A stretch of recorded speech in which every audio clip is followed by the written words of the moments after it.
Assalamualaikum warahmatullahi wabarakatuh. Bismillahirrahmanirrahim. Nahmaduka ya ghafuru ya syakuru. Mashalli wa sallim barik ala sayyidina maulana Muhammadin wa ala alihi wa sahbihi asma'in nama ba'du. Tapi monggo lah kita cerita-cerita Islam, cerita-cerita beragama yang rileks.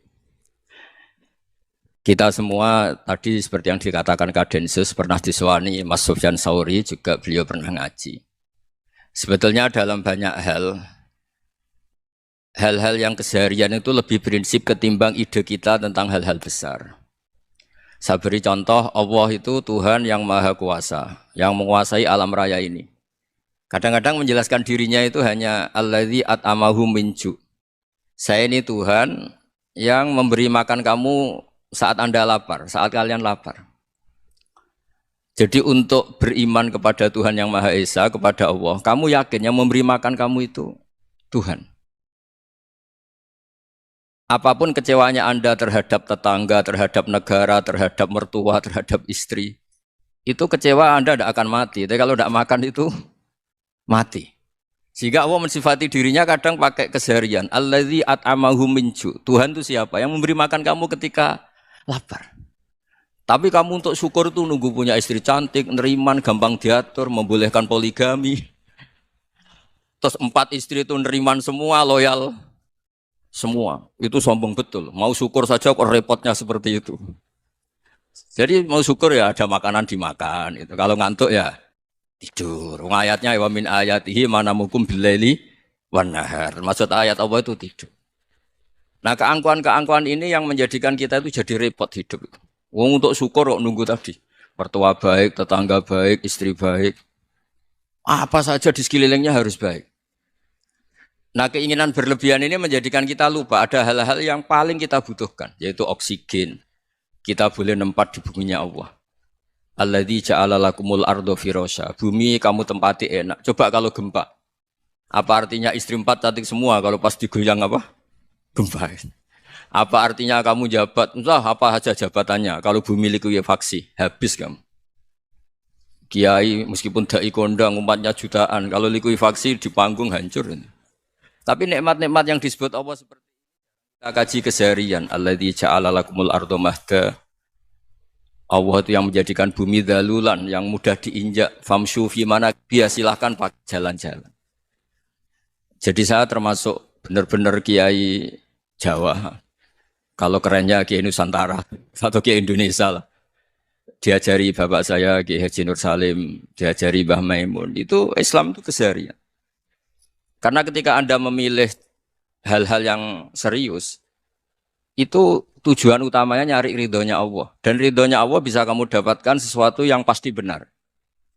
Misalnya dalam sebuah hadis Sahih Muslim disebutkan, Innallaha la yardha 'anil 'abdi idza akalal akla fayahmadahu 'alaiha. Aw yashraba syarba fayahmadahu 'alaiha. Itu redaksinya inna itu sesungguhnya. Layardo juga pakai lam taukid, juga maknanya sesungguhnya. Sungguh-sungguh Allah sangat ridho ketika seorang hamba itu makan. Makan ketika sesuap nasi dia muji Allah, ketika minum seteguk nasi dia muji Allah. Itu kalau orang diridhoni Allah itu wali betul. Itu untuk jadi wali itu gampang, kamu makan ridho. Kamu nginjak buminya Allah ridho seneng. Kamu hidup keseharian aman seneng.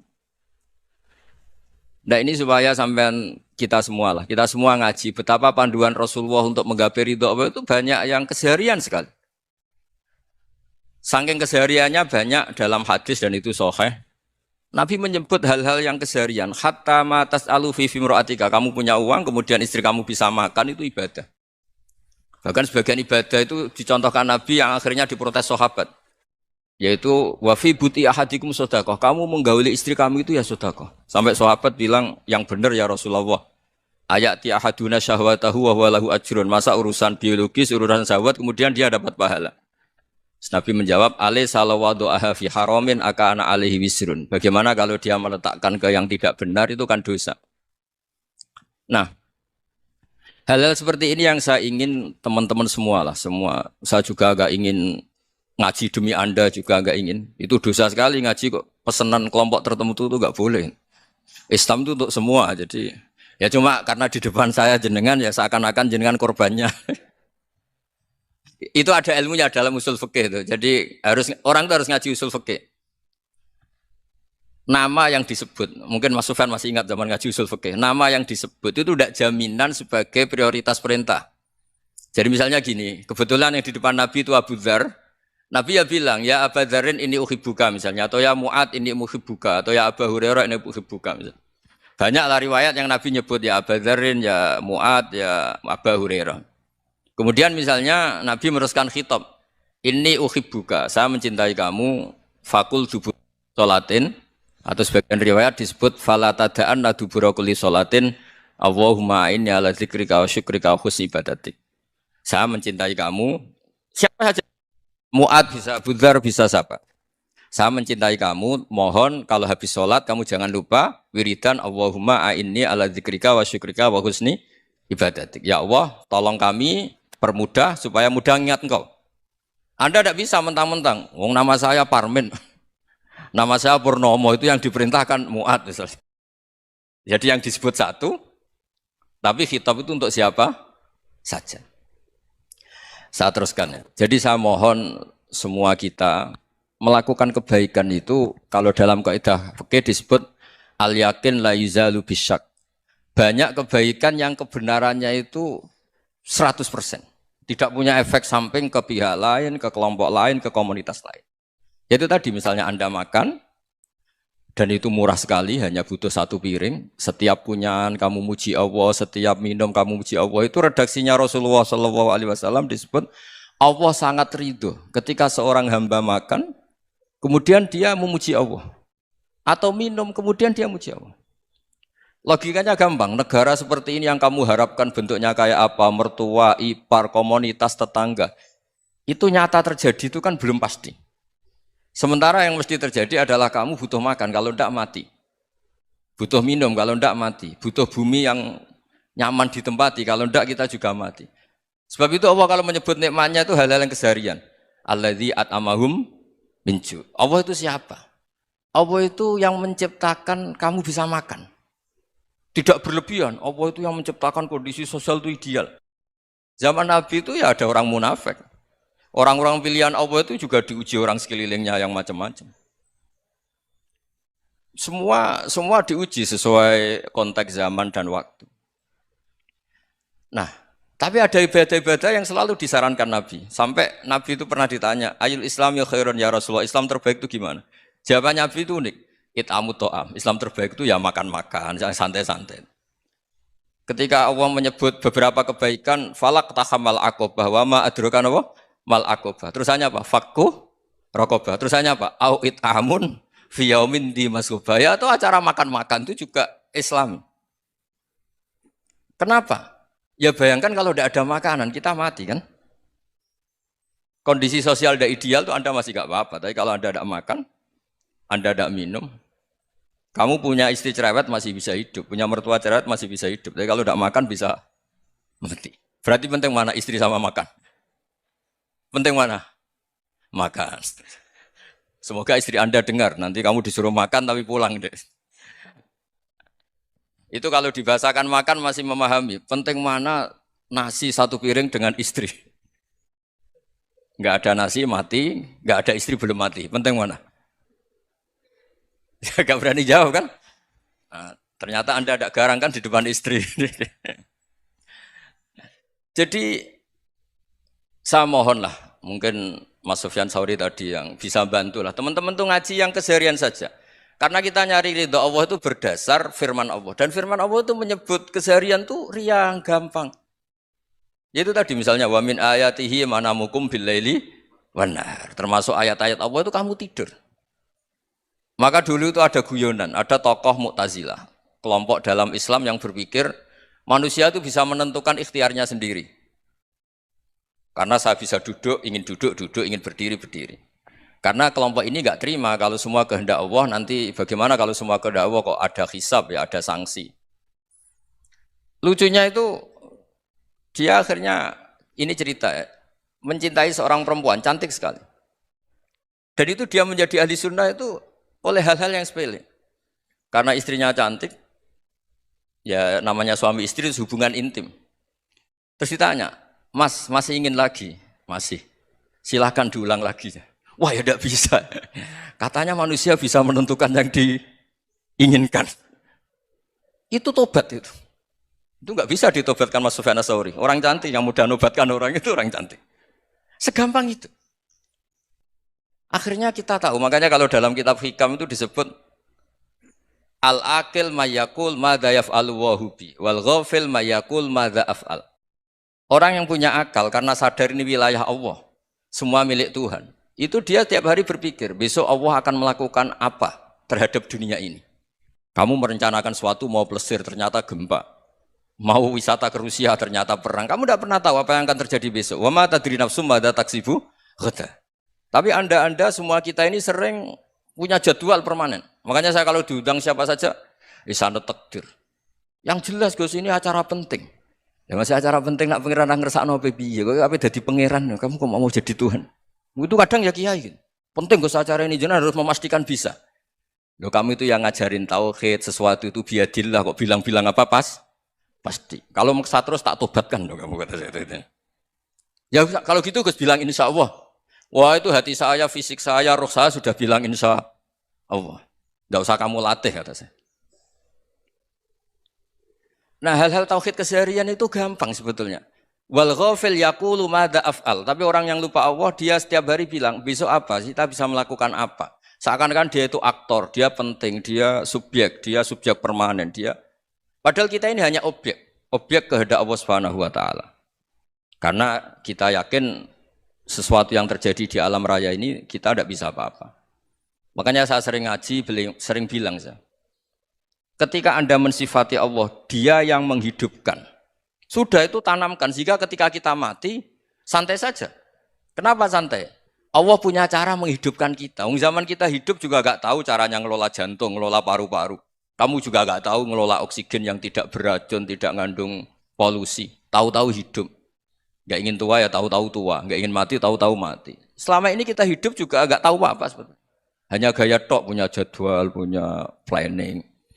Kalau kamu bisa menentukan pilihan Anda, pasti Anda istrinya cantik, 4 neriman semua, kona'ah semua. Nyatanya enggak kan? Ada 1 jelek, cerewet. Wah itu kan, nyatanya enggak bisa apa-apa Anda kan? Dan kamu bawa mati lagi. Itu kan, istri Anda juga gitu, punya keinginan, punya suami yang ganteng, yang jabat, yang neriman, yang enggak poligami. Ya enggak kesampaian juga. Kalau kita ngitung tingkat kegagalan kita itu gagal terus. Ya kan? Nah, terus ingat Allah. Madza yaf'alu wa bi. Orang yang punya akal selalu berpikir Allah itu menghendaki apa terhadap saya. Lalu sama-sama orang itu. Ngelihat orang yang serius. Itu kata Anda itu pemikir berat, serius. Senang punya tokoh yang merengut karena kamu anggap serius. Tapi sebagian orang anggap orang yang serius itu wong merengut, wong masam, wong muka kok ditekuk.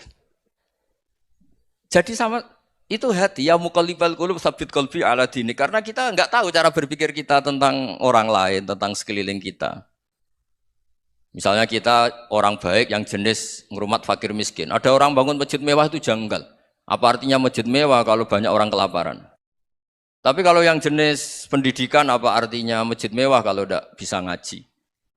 Nanti yang jenis infrastruktur apa artinya ini kalau semuanya punya sudut pandang yang berbeda-beda. Dan Islam mengapresiasi semua kebaikan.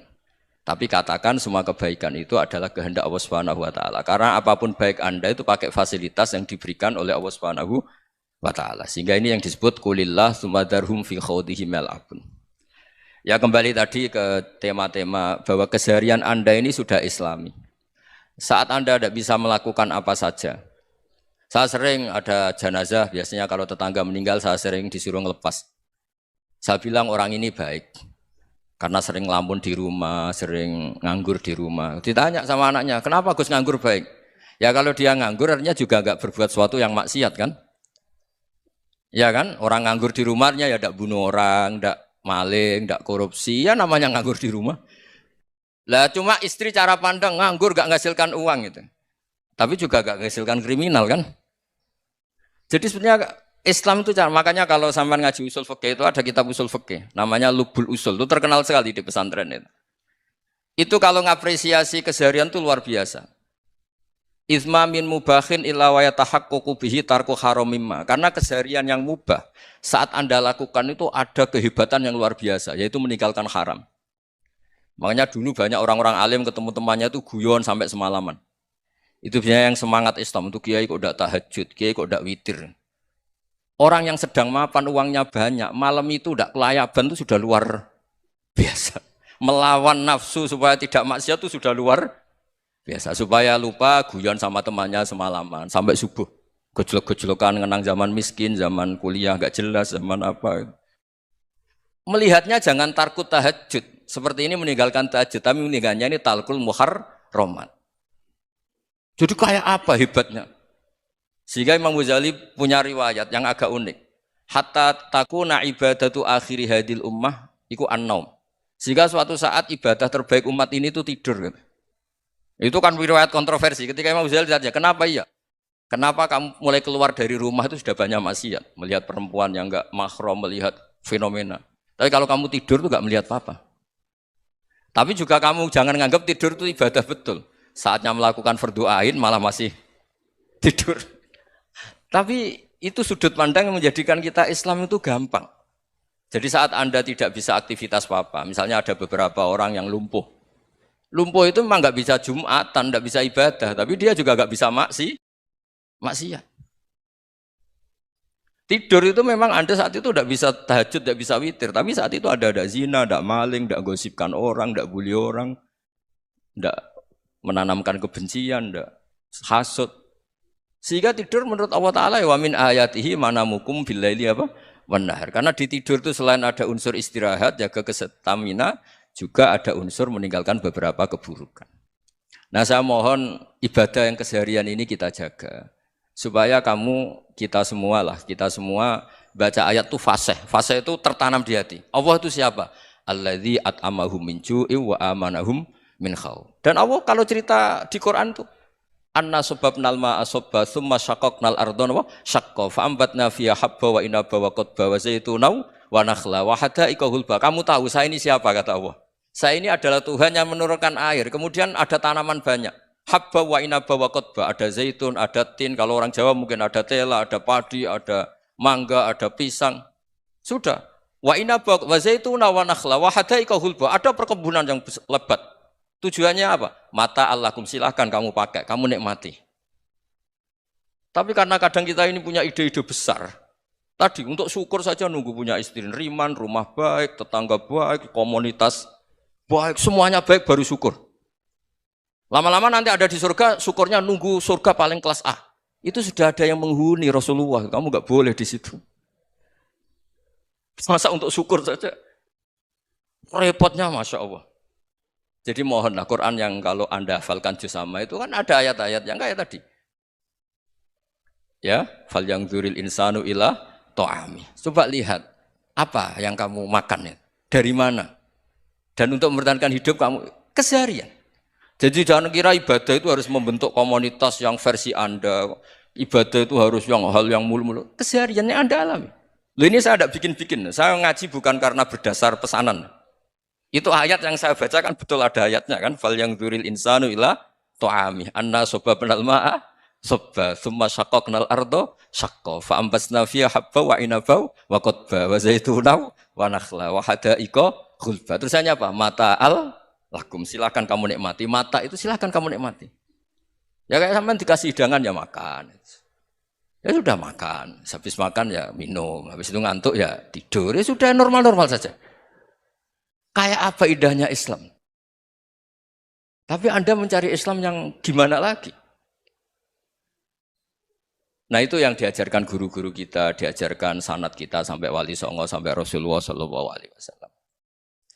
Bahwa pada akhirnya ada jihad, ada perang. Itu dulu memang perang, bukan membunuh. Beda. Dulu kita dijajah Belanda ya perang, dan itu normal karena kita dijajah.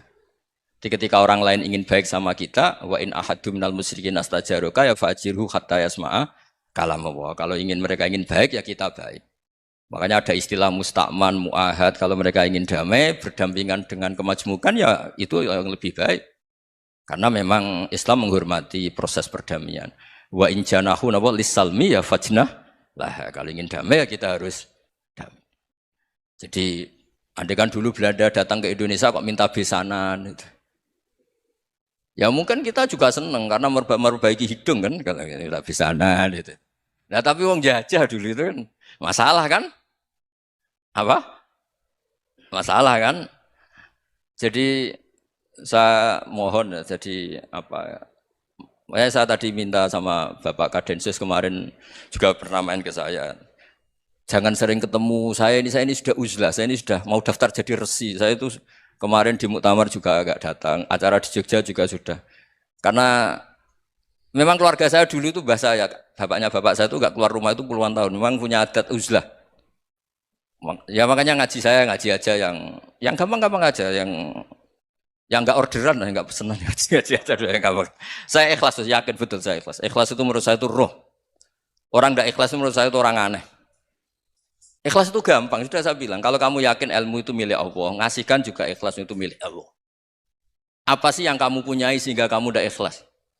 Uang milik Allah, energi kita milik Allah, bumi milik Allah. Kemudian kamu merasa memiliki. Merasa memiliki itu kalau dalam ilmu tasawuf sudah kesalahan kan. Bagaimana Anda punya? Coba tahu-tahu tanah itu kok milik Anda.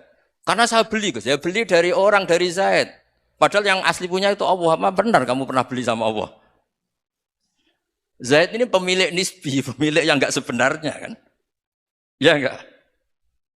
Yang benar-benar pemilik itu Allah. Kok kamu ngerasa itu bumi kamu itu atas nama apa? Coba. Milik kan harus beli atau dikasih. Tidak semua kan? Nah, makanya terus famshu fi manakibiha dan Allah menyebutnya, sudah saya ini yang menciptakan bumi. Waladzi ja'ala lakumul arda dalulan. Dan Allah menyebutnya sederhana, famshu fi manakibiha, silakan jalan-jalan. Terusannya apa? Wa kulu mirizki, silakan makan-makan. Jadi Islam itu yes. Ya, makanya kiai-kiai itu ada acara makan, sampai ada guyonan fikuli makanin makan di setiap tempat ya makan. Nggih ngoten guys, pokoknya sing gampang-gampang mawon nggih. Nggih Mas Sufyan nggih sing gampang-gampang mawon nggih. Assalamualaikum warahmatullahi wabarakatuh.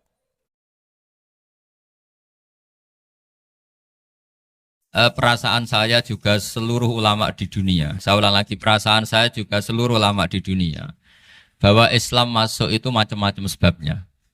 Dulu kita tahu, kita sebagai warga Indonesia, Islam masuk itu ya dibawa orang yang agak kedonyan, ya kayak jenengan lah kira-kira gitu. Ya kayak mbak-mbak ini, ya agak-agak mata duitan gitu.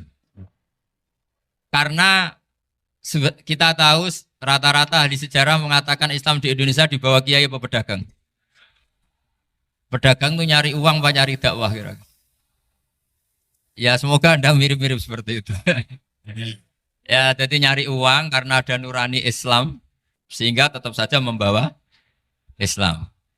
Saya tidak tahu Islam Anda ala apa, tidak tahu. Pokoknya mau ngaji ya berarti Islam ala ahli sunnah apa? Wal jamaah. Jadi ini penting saya utarakan bahwa Islam itu agama yang mudah difahami sehingga dibawa pedagang saja ya kasil gitu. Dibawa orang yang kedonyan enggak jenengan juga kasil gitu. Dibawa orang baik ya kasil, dibawa orang broken juga kasil. Ini penting saya utarakan karena saya ngaji di mana-mana bilang ciri utama kebenaran absolut adalah kebenaran yang bahkan orang nggak benar saja bisa bawa. Tapi bukan berarti saya dukung Anda tidak benar, kan sudah tidak benar dulu sebelum kenal saya. Tapi nggak apa-apa, nggak benarnya umat Islam insya Allah dimaafkan sama Allah Subhanahu wa Ta'ala. Ya asal tobat maksudnya. Nggak, ini saya beri satu konstruksi pikiran yang saya sering utarakan di ngaji saya. Sampai sekarang saya coba, saya tes ini kan di kampus ya, di apa bacanya ini Kim University yang global leader apa in the world itu. Ini keren lah. Jadi acara ilmiah kita ditakdir di gedung apa? Kampus, gedung universitas di begini. Kalau 1 ditambah 1 2 itu namanya hakikat. Ciri utama hakikat adalah siapapun akan menerima. Saya sekarang tanya sama Anda, kira-kira 1 tambah 1 2 itu musuh Anda pun mengatakan 2 apa tidak? Ya. Pekerja Korea ya bilang 2, Rektor Al-Azhar juga bilang 2. Kamu yang sekarang sedang mungkin sebagian broken sama istri juga bilang 2. Istri kamu yang mangkal sama kamu juga bilang dua. Yang cemburu ya bilang dua, yang dicemburuin juga bilang dua. Karena begitu mudah kebenaran absolut diterima oleh siapa saja. Begitu juga eksistensi Allah sebagai Tuhan. Itu mudah diterima oleh siapa saja. Sehingga pembawanya tidak perlu seorang kiai atau gus atau mubalek atau ketua muin, tidak. Cukup karyawan pekerja Korea. Karena kebenaran absolut itu kebenaran yang mutlak. Siapa saja yang waras pasti ngakui. Kira-kira orang yang berpikir sehat pasti berpikir begini, ini yang diajarkan Quran. Bumi ini kadung wujud. Sudah wujud kadung wujud, punya eksistensi. Mungkin enggak sesuatu yang wujud kemudian disebabkan oleh sesuatu yang nihilisme, yang tidak ada. Mungkin enggak? Enggak mungkin. Yang namanya penyebab itu harus sesuatu yang wujud. Di mana-mana penyebab itu harus punya eksistensi. Karena langit dan bumi ini kadung wujud, pasti penyebabnya adalah wujud. Karena wujud penyebab harus bersifat super. Lah bersifat super ini oleh ulama dikatakan wajibil wujud. Itu akal siapa saja akan nerima. Cuma kemudian setelah nerima itu orang macam-macam cara berpikir. Mungkin orang Jawa dulu bilang itu Sahyang Widi. Kalau orang sini mungkin bilang apa itu? Dewa atau apa ya? Enggak tahu saya itu. Karena itu yang teman sampean, enggak teman saya itu. Tapi yang jelas begini, ini konstruksi ini harus kita jaga. Nanti saya bacakan teks hadisnya. Kebenaran sejati ciri utamanya adalah ada absolutisme, ada kebenaran mutlak. Ciri utama kebenaran mutlak adalah diakui bahkan oleh siapa saja, termasuk oleh orang fasik. Orang fasik itu orang nggak benar. Misalnya ada imam masjid besar Istiqlal, ditanya 1 tambah 1 bilang apa? 2. Nanti kira-kira yang lonte juga bilang apa? 2. KPK juga bilang koruptornya yang ditangkap 2. Nah, eksistensi Allah sebagai Tuhan ini kebenaran yang absolut.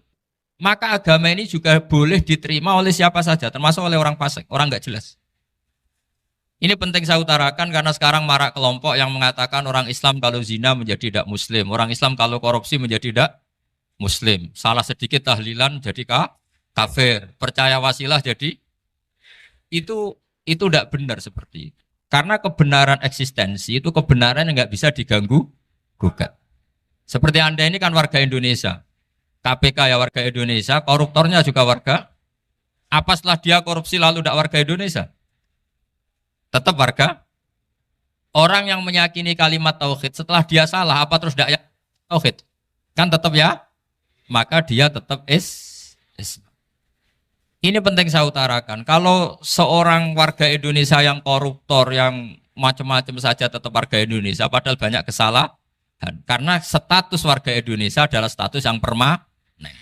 Begitu juga status Muslim adalah permanen bagi siapa saja yang melafadzkan La ilaha illallah Muhammadur Rasulullah. Kita tidak bisa mengkafir-kafir mereka.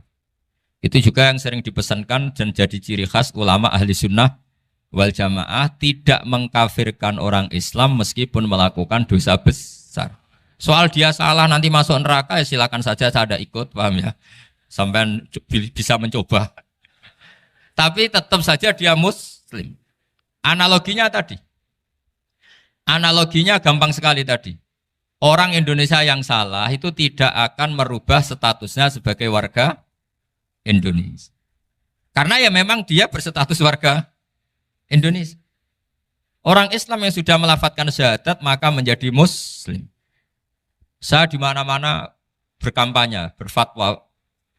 Orang kafir yang 70 tahun kafir, sekali melafadzkan kalimat tauhid, itu menjadi muslim apa tetap kafir? Muslim. Masa kita yang Islam terus, yang kalimat tahlil la ilaha illallah, kemudian menjadi kafir karena kalimat itu?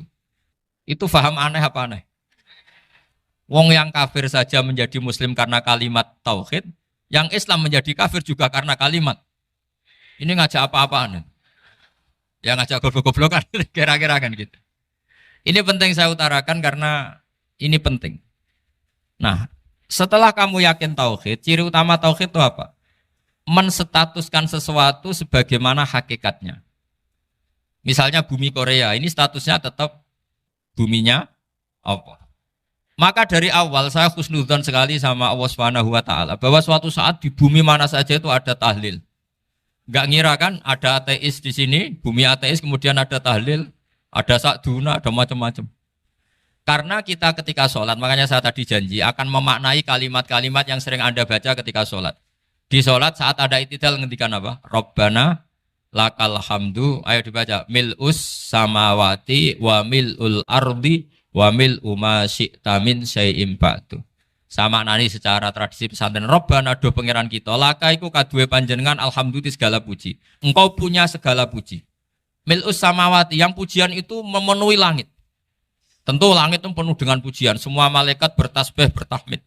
Karena malaikat tidak ada yang kerja di pabrik, itu tasbih terus gitu. Nggak ada yang nyari uang, nggak ada yang cari won ya. Apa won ya kalau bahasa? Kalau di sini nggak kiainya aja nyari uang. Terusannya apa? Wamilul ardi, dan pujian itu memenuhi bumi. Korea termasuk bumi Allah apa enggak? Jadi saya sudah menduga suatu saat Korea itu ya penuh dengan pujian. Dan ini betul. Siapa yang ngira kalau di bumi Korea ada yang hafal lagu Sakduna itu? Itu lagu kesayangan guru kita semua, Kiai Haji Maimun Zubair. Gak ada yang ngira. Siapa yang ngira kalau di sini ada ngaji seperti ini? Di Rusia juga sama. Uni Soviet itu negara ateis. Tapi lama-lama pecah karena glasnost itu dan perestroika itu. Kemudian menjadi pecahan-pecahan negara muslim. Ada Uzbekistan, Tajikistan, Ceknya, semuanya menjadi negara apa? Muslim. Karena dari awal lakal hamdu mil'us samawati wa mil'ul ardi. Dan pujian itu pasti memenuhi langit, juga memenuhi bumi. Kalau Anda baca itu di Indonesia, mungkin wajar. Di Indonesia banyak acara-acara seperti ini. Tapi kalau di Korea, ternyata benar. Dan Anda ini kalian semua termasuk pembuktian benarnya wa mil'ul ardi. Keren kan teman? Oh keren sekali, bukan sekedar keren sekali.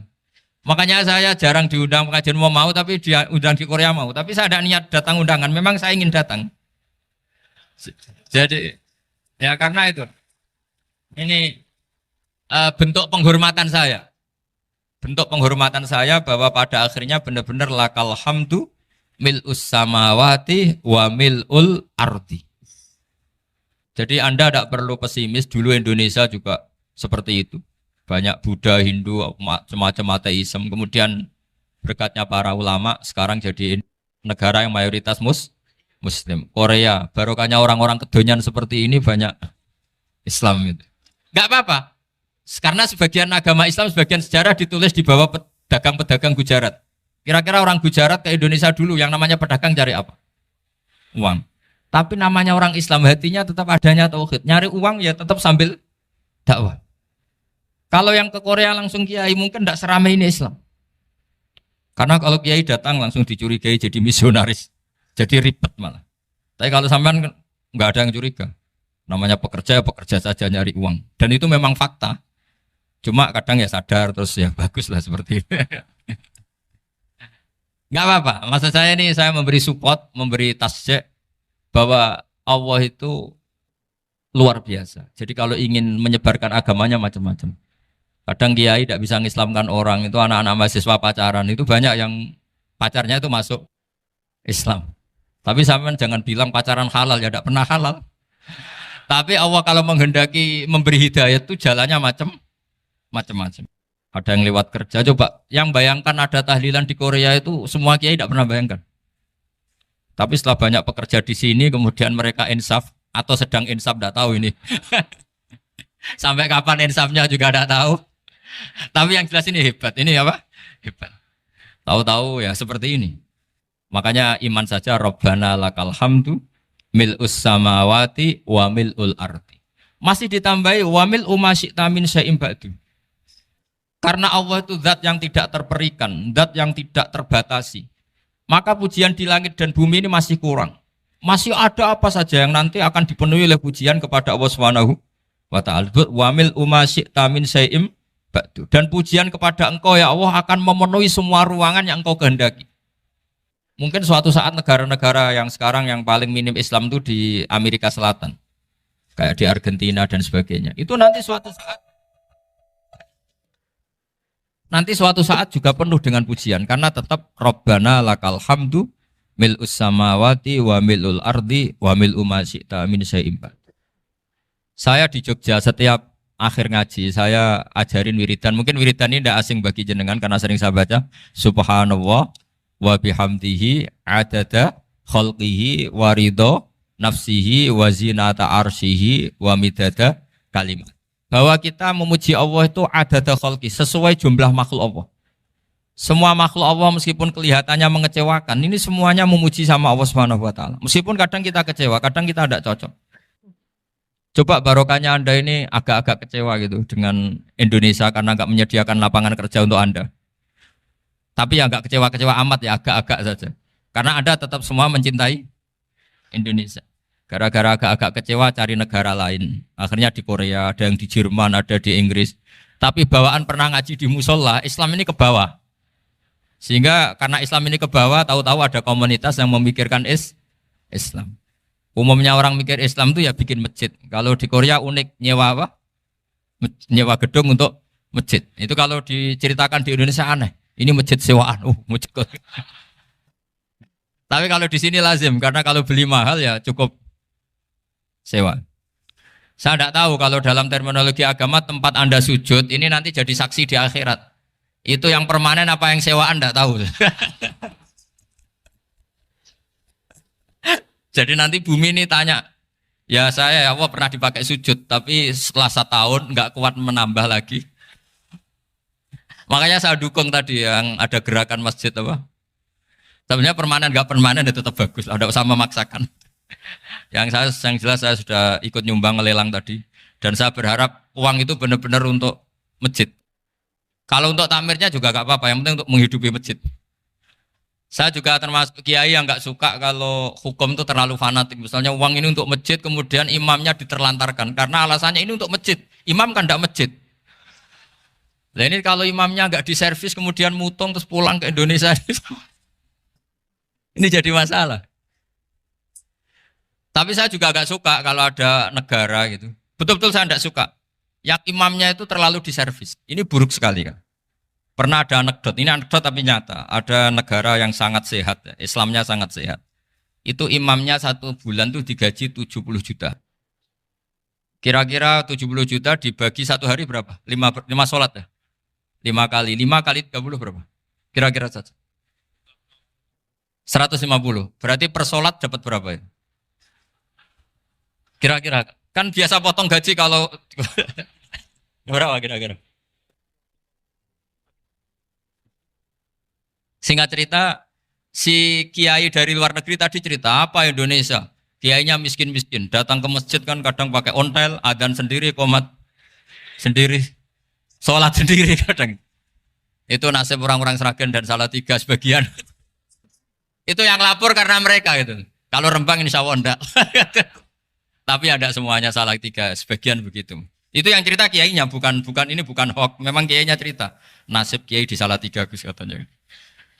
Itu digojlok, tapi tetap sholat. Sehingga cerita orang tadi cerita, imamnya di sana naiknya Mercy, muadzinnya pakai BMW.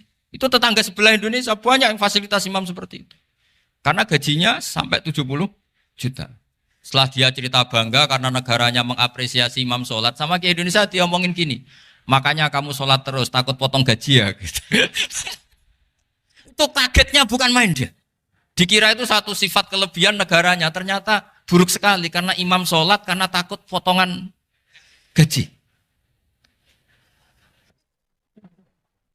Akhirnya ke Indonesia bangga, alhamdulillah kita sholat tambah gaji. Dan tetap sholat. Keren mana yang digaji sama Anda?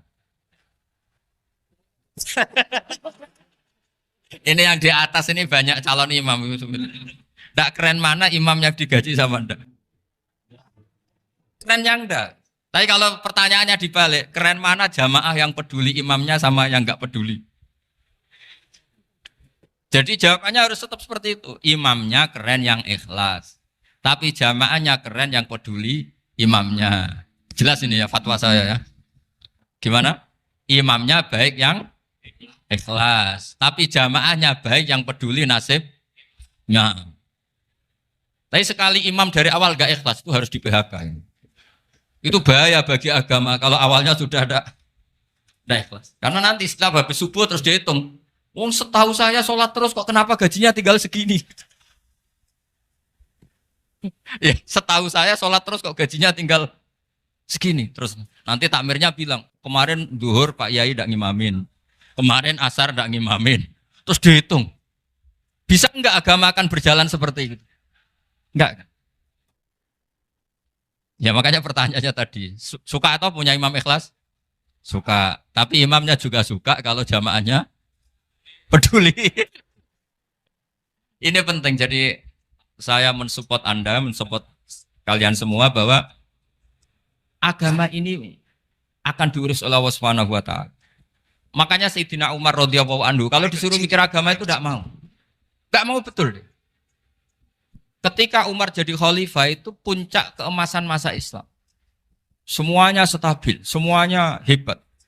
Sampai Irak, Iran zaman itu Persia masih. Semuanya Mesir. Itu semuanya ikut Islam. Ketika Islam pada puncaknya, yang dikhawatirkan oleh masyarakat adalah begini. Lalu setelah Umar itu bagaimana?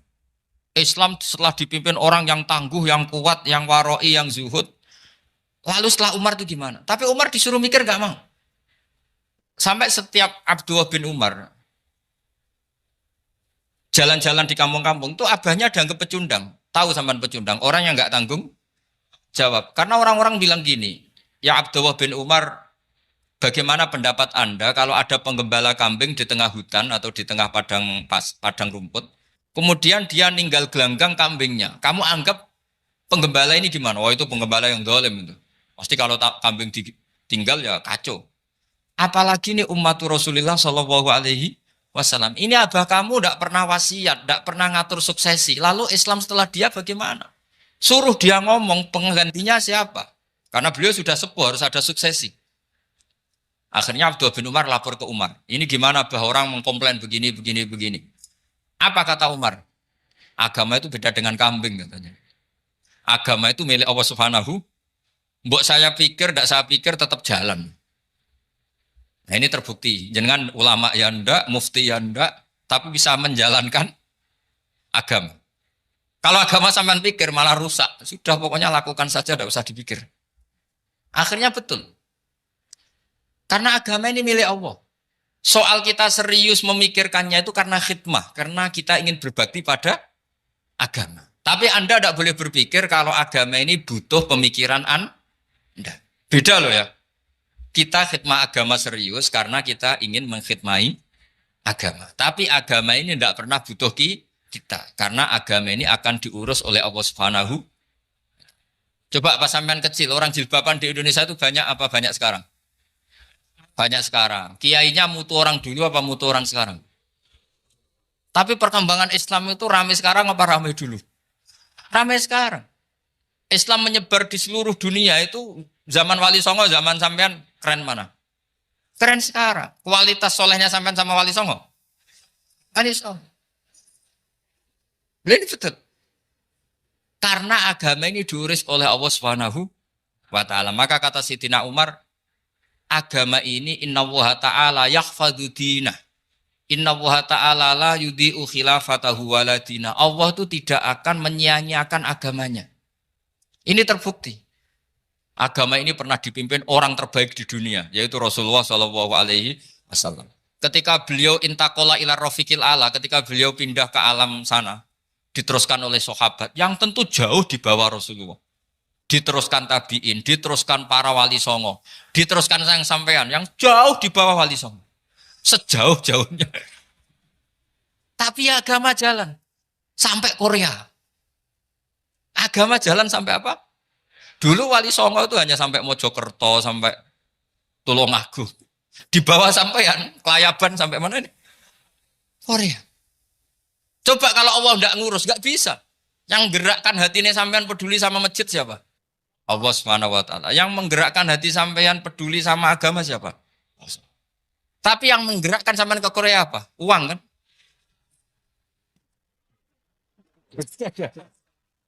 Enggak, enggak apa-apa, jujur saja, jujur ya, santai aja. Ini bagian dari keramatnya jenengan. Niatnya agak bener tapi dibenerin Allah di sini. Dari awal niatnya kan uang, uang, uang gitu. Tapi setelah di Korea dibenerin Allah. Mbok ingat agama gitu. Keren kan?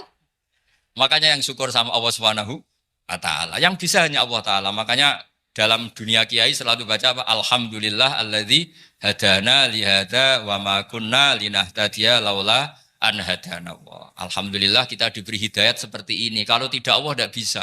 Sudah mata duitan, kadang istri ngomel, mertua tidak percaya. Sudah setengah-setengah broken gini di saya tahu sampean ke Korea itu karena broken pas saking sayangnya keluarga. Potensinya hanya dua. Dibela-belain kerja demi keluarga atau agak broken maka ke sini. Tapi apapun potensi itu tetap baik. Itu takdir sudah, itu takdir tidak usah dibicarakan. Semua itu apa? Karena orang kalau sedang rukun ya tidak mau tukaran, kalau sedang tukaran ya tidak mau rukun. Itu sudah semuanya takdir. Kata bapak saya dulu kalau ada orang mau jualan tanah, Pak Yai tanah saya mau saya jual. Ini gimana padahal ini tanah warisan. Kata bapak, nak waya adol ya adol. Memang ini saatnya jual ya jual saja. Nanti kalau kaya saatnya beli ya beli saja. Karena kalau sudah saatnya jual mau beli ya nggak mungkin kan. Mau memang saatnya jual. Kalau sudah kaya kan nggak mungkin jual tanah. Saatnya beli. Maka semoga masalah di keluarga sampean ya masalah musiman. Maksudnya yang tukarannya ini musiman, yang rukunnya permanen. Jangan tukarannya permanen, rukunnya musiman. Setelah melihat yang lebih cantik, katut babon, nggak tahu saya nggak tahu. Nah ini semoga katut masjid ini bagian dari kafaroh sampean itu. Jadi kafaroh kesalahan-kesalahan di sampean. Ini penting saya utarakan karena agama itu beda. Agama ini diurus oleh Allah Subhanahu. Jadi kita mengerahkan pemikiran itu bukan karena kita akan menyelamatkan agama ini, tidak. Agama ini diselamatkan oleh Allah Subhanahu wa taala. Coba kayak apa Uni Soviet kuatnya itu. Mengkooptasi supaya orang semuanya ateis, semuanya komunis. Itu 100 tahun Uni Soviet begitu. Tapi orang-orang Uzbek, Ceknya, Tajikistan tetap mengajari anak-anaknya tauhid. Itu ada yang cerita itu sampai mengajarkan tauhid itu di bawah tanah, di basement. Tapi Allah menghendaki Rusia itu Uni Soviet jatuh. Ketika jatuh, negara-negara ini langsung menjadi negara Islam, yaitu Uzbek, Tajikistan, Ceknya. Mungkin nggak mereka langsung menjadi negara Islam, andai kan saat menjadi Uni Soviet benar-benar menjadi ateis. Nggak mungkin kan? Karena saat dikooptasi Uni Soviet, akidah mereka tetap tauhid. Cuma nggak berani muncul. Artinya apa? Uni Soviet nggak bisa menghabisi Islam. Kurang kerennya Uni Soviet zaman itu. Bisa nggak menghabisi Islam? Nggak bisa. Donald Trump dulu termasuk Islamfobia. Tapi setelah dia anti-Islam, malah orang Amerika demo supaya memperhatikan Islam. Nggak bisa. Makanya Korea pun nggak bisa menghabisi Islam. Kalau sampean menghabisi Islam sendiri bisa. Karena terus nggak mau sholat, nggak mau zakat, itu sampai. Tapi sampean toh yang Islamnya habis, Islam tetap baik-baik saja. Makanya ini penting saya utarakan, supaya kamu pede. Bahwa agama ini pernah dibawa orang yang pedagang.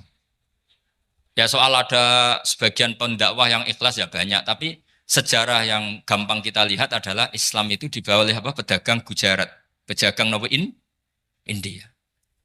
Nggak apa-apa, sejarah itu meskipun sebagian menentang nggak apa-apa, tapi sejarah itu tetap ada. Pasti sebagiannya memang seperti itu, dan itu tidak masalah. Saya ulang lagi, itu tidak masalah. Coba dulu pemain bola kalau di Inggris itu kalau mau sholat susahnya bukan main. Apalagi kalau mau puasa. Kalau di sini kerja puasa katanya mati lu kalau apa? Puasa. Kalau mau sholat katanya dicari mana ini berhalanya kok. Kata orang-orang ateis kan gitu, dicarikan patungnya. Kali ini sholat kok gak ada patungnya, ini gimana ini. Ya ngalamin gitu. Tapi Allah Maha Kuasa. Banyak investor mana itu Dubai atau Qatar yang tertarik investasi di dunia bola. Kayak Sulaiman Al-Fahim makanya beli Manchester City. Itu sekarang pelatihnya negara orang sholat gak berani. Bahkan di tengah stadion dibangunkan masjid. Kalau sampai daftar jadi muadzin bisa. Apa nyanyi Sakduna di sana juga bisa. Dulu Aljazair bencinya bukan main. Apa Perancis sama orang Islam itu bencinya bukan main. Barokahnya Zidane pemain bola. Dan juara dunia. Terus Zidane turunan Aljazair. Akhirnya orang Perancis itu mencintai Islam. Itu barokahnya sepak bola. Allah punya sekian cara untuk mengenalkan Islam. Di Prancis dikenalkan lewat pemain sepak bola. Nah di Korea ini yang agak unik dikenalkan lewat pecinta wong. Saya jamin ini tidak apa-apa, sudah tidak apa-apa, sudah aman, pokoknya aman. Jamin aman. Pokoknya alhamdulillahilladzi hadana lihada wa ma kunna linahtadiya laula an hadana. Karena agama ini dibawa oleh Allah Subhanahu wa taala, yang menjaga juga Allah Subhanahu wa taala. Sama tidak usah khawatir. Kalau ada kelompok tertentu yang mengkhawatirkan Islam, sekarang Islam bahaya gini-gini, itu kurang rojak, itu kurang optimis itu. Harapannya sama Allah tipis, harus ngaji lagi. Agama ini limangka nayarjuwa hawal yaumal akhir. Agama ini bagi yang terus-menerus berpengharapan kepada Allah Subhanahu wa taala. Agama ini limangka nayarjuwa, coba bahasa Arabnya roja yarju rojaan. Maknanya harapan. Jadi agama ini bagi yang selalu berpengharapan, bukan yang pesimis, bukan yang hati kecil, apalagi yang tukang putus asa. Coba agama ini begitu luar biasa dibawa orang yang macam-macam. Tadi di Perancis itu dibawa oleh pemain apa? Bola. Ada masjid di Inggris itu ya dibawa mahasiswa-mahasiswa itu yang dulu sebagian yang nggak pernah ngaji, setelah di Inggris bikin komunitas pengajian. Di Korea dibawa di pecinta apa? Tapi lama-lama cinta Tuhan. Karena ya memang sebenarnya sudah cinta Tuhan. Cuma ya cara cinta ini nunggu punya uang Ya sudah, alhamdulillah seperti ini sudah luar biasa sudah. Insya Allah diterima oleh Allah Subhanahu wa taala. Saya selalu berharap semoga ini tetap satu bukti bahwa Allah itu harus kita sembah di mana-mana. Karena tadi Allah akan selalu Rabbana lakal hamdu mil'us samawati wa mil'ul ardi wa mil'u ma syi'ta min syai'in ba'du. Bahwa pujian kepada Allah akan selalu memenuhi langit dan memenuhi bumi. Bumi Korea termasuk buminya Allah. Makanya pegangan yang saya minta sama pengurus untuk di-share adalah Dawi Rasulullah Shallallahu Alaihi Wasallam. Mungkin nanti panitia harus menge-share itu. Ini Musnad Ahmad, riwayat dari Imam Ahmad. Al-Bilad Biladullah. Sudah punya? Nanti di-share ya, yang gitu. Al-Biladu Biladullah. Bahwa negara hakikatnya adalah negara Allah. Wal ibad ibadullah. Semua hamba hakikatnya adalah hamba. Di hadis itu, fahaitsuma asabta khairan fa'akim. Kapan saja kamu menemukan kebaikan di tempat Anda berdomisili, fa'akim. Kamu nggak apa-apa di situ. Kamu di sini dapat uang, dapat masjid, sewa masjid. Nggak tahu sewa apa permanen, pokoknya itu bagus gitu. Buminya dirayu. Bumi meskipun ini nggak permanen, tapi tetap jadi saksi loh ya. Harus ada kompromi ini. Karena kalau dengar orang Indonesia jadi aneh, masjid kok nyewoi. Tapi aneh di Indonesia, ada aneh di sini. Sampean tenang saja. Tentu malaikat pencatat di sini juga sudah tahu kalau sebagian masjid itu sewaan. Jadi ya ada eskal-eskal amat lah, sudah. Nggak janggal-janggal amat karena kondisional Jadi saya nanti minta panitia supaya mengeser tadi hadis riwayat siapa? Imam Ahmad bin Hambal yang diriwayatkan oleh salah satu minal asroh al-mubasyarina bil jannah, yaitu Zubair bin Awam. Nabi ngendikan al-biladu biladullah, negara mana saja adalah negara Allah. Wal ibad ibadullah, semua hamba adalah hambanya Allah. Fahaitsuma asabta khairan, di mana saja kamu mendapatkan kebaikan, fa'akim, kamu tidak apa-apa berdomisili di situ. Ya saya mohon ini penting sekali. Pokoknya saya mohon kalimat tauhid ini dijaga. Karena kalimat tauhid ini kata semua ulama, kasyajaratin thayyibatin asluha tsabitu wa far'uha fis sama. Dan kalimat tauhid ini pasti tu'ti ukulaha kullahinim bi'izni rabbiha. Kalimat tauhid yang dibawa umat Islam seluruh dunia. Meskipun dia orang fasik, orang enggak benar, tetap tu'ti ukulaha kullahinim bi'izni rabbiha. Kalimat ini akan membawa berkah bagi orang yang dihinggapi atau didomisili ini umat Islam. Coba sebagian nanti orang Korea menjadi muslim itu karena di sini ada komunitas pekerja muslim, kemudian menyisakan atharul Islam. Jejak-jejak Islam. Enggak apa-apa. Pasti kalimat ini tu'ti ukulaha kullahinim bi'izni rabbiha. Jadi kalimat tauhid adalah kalimat yang kata Allah tu'ti ukulaha kullahinim bi'izni rabbiha. Anda tidak usah khawatir bahwa apa yang Anda lakukan apapun kecilnya akan ditulis oleh Allah Subhanahu wa taala. Kata Allah wa naktubu ma qaddamu wa atharahum. Gimana di surat Yasin itu? Inna nahnu nuhyil mauta wa naktubu ma qaddamu wa atharahum. Saya bisa menghidupkan orang mati dan semua amal kalian saya tulis, kata Allah. Wa atharahum, dan jejak-jejak yang pernah kalian lakukan juga ditulis. Tak terangno kowe nek ora paham kok nek mlebu swarga dadi paham. Dadi iki pilihane ku loro. Dadi nek kowe saiki ra paham kok ning swarga paham. Nek saiki paham kesuk ben mlebu neraka dadi ra paham. Dadi mun ra usah direncana mlebu napa? Neraka wae mlebu dhewe ra usah direncanakno mun. Dados ngeten nggih, dados ahli swarga ya kurang penggawean, pancen salat wis ra wajib, wis ra ono pilpres, gak ono apa dadi kurang penggawean. Ahli swarga niku saking kurang penggaweane iku jagungan. Dadi misale kula Mustofa Ruhin jagungan. Piye enak ning swarga? Ya enak. Zaman ning donya piye? Terus cerita, saya itu punya teman ateis. Saya punya teman komunis yang ketika pertemanan dengan kita sering menghina kita karena kita ini percaya adanya hari kebangkitan. Teman saya itu sering melecehkan idza mitna wa kunna turaba wa idzaman aina lamadinun. Masa kita sudah jadi debu, jadi tulang belulang, kemudian kita akan dibalas amal-amal kita. Jadi singkat cerita, ini nunjukno nak wong soleh oleh kancanan wong dolim. Ya ini catatan ya bahwa orang soleh itu zaman ning dunya oleh kancanan wong napa? Dolim. Buktinya yang soleh ini masuk surga. Kemudian kenangannya punya teman ateis. Zaman di dunia punya teman apa? Ateis. Entah temannya itu teman kerja atau teman kantor. Tentu tidak teman dalam akidah. Mungkin akidahnya tetap kita Islam, mereka ateis. Tapi teman, entah faktor kantor, entah faktor profesi, entah faktor kerabat. Tapi yang jelas si orang penduduk surga ini punya kenangan, kami dulu punya teman ateis. Ini kanali korin. Yang teman saya yang anti Tuhan itu mengatakan, melecehkan saya, aidza mitna wa kunna turaba wa idzaman aina lamadinun. Masa kita sudah jadi debu, jadi balung, tulang belulang, kemudian kita dihisab. Atau kita nanti ada hari balasan. Nah terus ketika jagungan ini, tadi saya bilang ahli swarga kurang penggawean. Lah piye delok piye? Jare kanca-kancane, moh aku ora melok di kanca. Jadi fayaquluna lah. Jadi ketika Ruhin muni ape delok jare Mustofa, jare Kifat, moh aku gak kancaku, delok dhewe jare. Lah si Ruhin kan wong kurang penggawean, mulai ning donya sampe ning swarga. Terus delok. Terus fattala'a fara'ahu fi sawail jahim. Bareng dekne delok roh kancane kejet-kejet ning neraka. Seneng dekne. Jadi wong nak hasud tu nanti ning swarga aja hasud. Seneng terus muni ngene, tawahi ing kita laturdin. Dulu kamu hampir saja menyesatkan saya. Artinya zaman dia ateis sempat ngerayu supaya Ruhin dadi napa? Ateis. Kowe Islam ya tetep kere, melok ateis ae. Wis kere, zina rawani, maling rawani gak enak. Soalnya sering dirayu-rayu gitu. Makanya bilang apa? Tawahi ing kita laturdin, kamu zaman di dunia hampir saja menyesatkan saya. Walau la ni'matu rabbi lakuntu minal muhdharin. Kalau saja saya tidak diberi nikmat Allah, aku kelakuanku ya koyo kowe, akhirnya masuk neraka koyo kowe. Nah, terus ada soalu taladzudin. Dia tanya tapi saking senenge. Afama nahnu banyitin. Coba lihat saya sekarang. Apa saya sekarang mati? Tidak kan, saya tidak mati kan. Cuma mati pertama saja, mati zaman di dunia. Sekarang saya hidup lagi. Artinya kamu yang dulu memungkiri ada kehidupan, dulu aku saiki tidak mati. Ternyata saya sekarang hidup dan dapat nikmat kowe ning neraka.